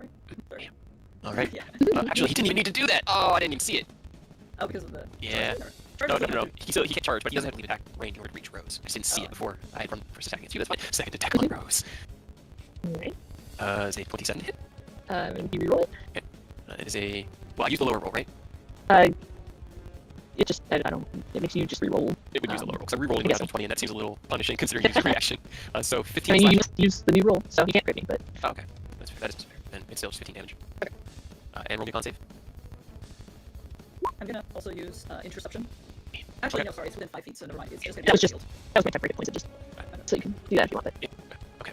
Well, Fine, temporary hit points are still temporary hit points. that's all Clydes has. Come on, Clydes, con save. Oh, that's natural 1. Come on, wisdom save. Natural 17 for 19, still not enough. He's turning more stone. Okay. That brings us to Clydes. Alright. Hey, look, he put himself in an advantage position. He did. How very considerate of himself. He Right, wouldn't hit you. I am nothing but polite. So yeah, I'm just gonna... really quickly, I'm gonna grab him by the hair, twist it around, and I'm going to run around, and I'm gonna do bait and switch to Okay. Rose. Just getting in front of Rose instead. I know that it gives me advantage, but like... No, not an advantage. Oh, you don't have advantage? You'd rather not get final health? No, I don't really care anyway, because I want to do other things rather than hit. Okay, that's what I figured. Alright, Because okay, rage is annoying. But the decapitation shot. I mean, yeah, but at the same time. alright, you just have +4 onto your AC, that's not... That's something. Something, so your AC is now, what, 20? 24. Okay, and then I will go ahead and go Reckless. That's Oh, And that one you have D4. Yeah, I do have a D4, and I also have inspiration still because I think it's fantasy. Yeah, but the D4 should get you that. Yeah. D4 should get me out there. Okay, so 20, 21 both hit. Alright, so that is a nice 20, plus let's reroll the second one and see if we get higher. We do, that's 17, so that is 47. Okay. I had made a mistake earlier. Not a mistake. Because Shadow Clyde's technically restrained, so he couldn't move. Oh, he is, because of He is. the petrification. So, if we Wind things won, back a little bit. yeah, what would be the damage that Rose took would have gone to Clyde's instead, so that was what? It was 15, 15, and yeah. then you did the interception, but if you don't need to do that. Yeah, you just do minus 15 for me. 7, because you're raging, so you have Right, is resistance it slashing. magical damage though? I'm presuming he also has magical. He is, but barbarians resist magical slashing, bludgeoning, piercing. It doesn't say non-magical. So. Alright. All right, so that is actually where he is. In addition, Clyde's every attack against him should already have advantage without you needing to use. Reckless. Reckless. Because he's restrained. No, no. I didn't mean to make him disown. No, I know you did. It is what's happening. So. It's pretty cool. All right, Pretty his hooves terrible. petrified to the stat or like the stonework behind. You swing it out twice, carving into him. He's at 46. Yeah. Okay, and that brings us to Rose. She is raging this time, so he is resistant to it. He can rage out during his turn. Yeah, which is why I'm not going to do physical damage. We're going to do emotional damage. So yeah, okay. Well, gotta chip away at him somehow. Right? Oh, terrible. The wisdom save. It's a 4. Yeah, I mean, he doesn't have to go anywhere if he can't. But I was just trying to do damage, and that was awful. No movement, so he can't run. Okay. As your That's a lot of wisp life shriek resistance. out at him, he kind of like staggers back. And you see his hooves trying to move, but they won't. They're stuck to the ground. And for a moment, Clyde, there's a bit of sympathetic panic as you see another centaur unable to move. Good night, Roscoe, you're terrifying, you know that? Wait, hold on. Oh, sorry. Transaction. There we go, that's much better. 20 radiant damage. Okay. 8. Alright, started his turn, I rolled 4, so 17 on the con save. He's got a good con, and he's still. You guys aren't going to kill him, you're going to turn him into a statue. Whoops. Wisdom save, that's a natural 20 on his wisdom save. Okay, so you broke the confusion. Broke the confusion at the end of his turn. Hell yeah. Definitely going to turn into a statue next turn. Go quiet! Let me get to it first. Alright, wham. Yep, both of those hit. Reroll just because I can. See if we get any higher, we do not. So that is 21 plus 17, so... 38. 38. Divided by 2 is 9. Sorry, 19, sorry. Yep, that'd be it. Alright, you carve into the petrifying form of your shadow self. Anything else you want to do? But I think I can push him, but like... Just jump on the ground. Let her look at you. Yeah. Prone. Yeah, that's up to 15 feet back. Can I push him onto the ground to make him prone? Yeah, you can always push down. That's just a shoving action. You just aim down. Okay, in which case I'm gonna use one of my maneuvers to push. Start save. Oh, natural 1. Yeah. He is Just restrained rear up and and... prone. And not having a good day. Yep. You said you rear up and... Yeah, I just rear up and immediately just go, down boy, and just like, and then I pause a little bit and go, this is probably not helpful. What does it say about yourself? As he struggles against the stonework, you see that open and slam down to the shoulders, like the 4 haunches of him, falls down on his chest, like half on his side. The back hoof still turning to stone against the fountain behind you. Rose. It's your turn. And then you hit against the things. God, no. Just beat what he has left. That is roll. 68, I believe. So minus 8. Dark, but... Okay, so 17, so a total of 40 slashing damage. He's down to 20 total. One of each. It is. Could I have done the stocking busting first then? Yeah, I mean, you can use your bonus action whenever you want. Is Is that one? It's not a ranged attack. You just make spell attacks using it as a spiritual weapon. I just want to see if I can decapitate him. Because that would be funny. He has a little bit more health than Oh, that right now. Hold on. Okay. Radiant damage is not resisted as Yeah. the Zakin Buskin carves up through him as the blade rose wields, slices across his back shoulders, kind of like turns sideways and catches the whirling chakram across the cheek.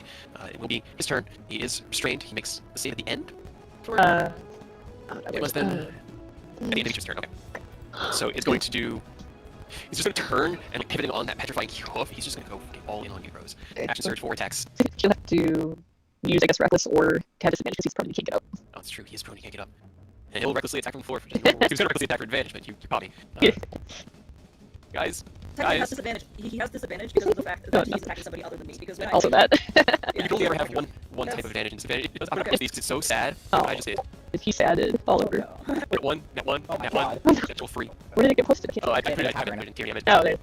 Oh no. No, that's terrible. You love to see him against us, but you hate to see it otherwise. Also, so none of those hit. Nope. Not even the one that he did now. No. He'll take a deep breath on the ground and brace Stab for the the turn to inevitable demise. We don't know yet. We don't Maybe. know. You got one left. No. Yes. He has a plus 10 to his constitution saving throw. There's a 50-50 shot. I cannot fail 3 of them in a row. Sure you can. I rolled 5 dice this turn, guys. I rolled 3 1s, 3, and a 2. And so on this turn, Shadow Clyde takes a deep breath and snarls up at you from the ground, having swung out at you 3 or 4 quick slashes at your feet. You just kind of like Irish jig dance your way around his axe. You kick off the axe with the last one and give him a flourish as you watch the last bit of him turn to stone Whoops. and petrify. Well. He then datters into dust and dissipates in your That's one way to around do you. What? You Like looks at this sadly and goes, man, that's kind of depressing to see. Don't piss me off. okay. take some notes as we And finish up did that not the battle. bang, but with a whimper. That was definitely a whimpering end. Yeah. Yeah. Just watching him attempt to swing it as he petrifies, that's, to me, those were the last 5 natural ones. Like, Yeah. That's it. The stone covering his arm, slowing down every attack more than he could fight against his rage, dwindling away in that last minute, that last moment, sad acceptance. Let's see. So you guys did this in. What's Like, this? just goes, oh, buddy. Oh, That was 9 rounds, right? It's 9 rounds. That's my notes. Uh, No, nobody else was keeping track. so I yeah, expect usually okay. do, but You got that. Okay. All right. And as the battle comes to a close, Rose, you look across the way at Clyde. You both seem pretty much okay. A couple of wounds, some scrapes and deep gashes, but nothing bleeding openly. Just a few things that need to be bandaged up. A voice fills the arena. Very well done. Well, magic is truly something to be feared, and you managed to combat your own magic quite well. Congratulations. From within the box office, he summons the two of you back. so who's a shitty mage now, clients? Shitty mage, you shitty mage. You're shitty, and you're also a mage. Didn't say you were bad at magic. Ass. He kind of follows you. All right then. Well, you guys can work that out while we watch our next two combatants face themselves. Oni, Takashi, it is time. He raises his hand, and you both feel that kind of like energy build around you, and you are no longer in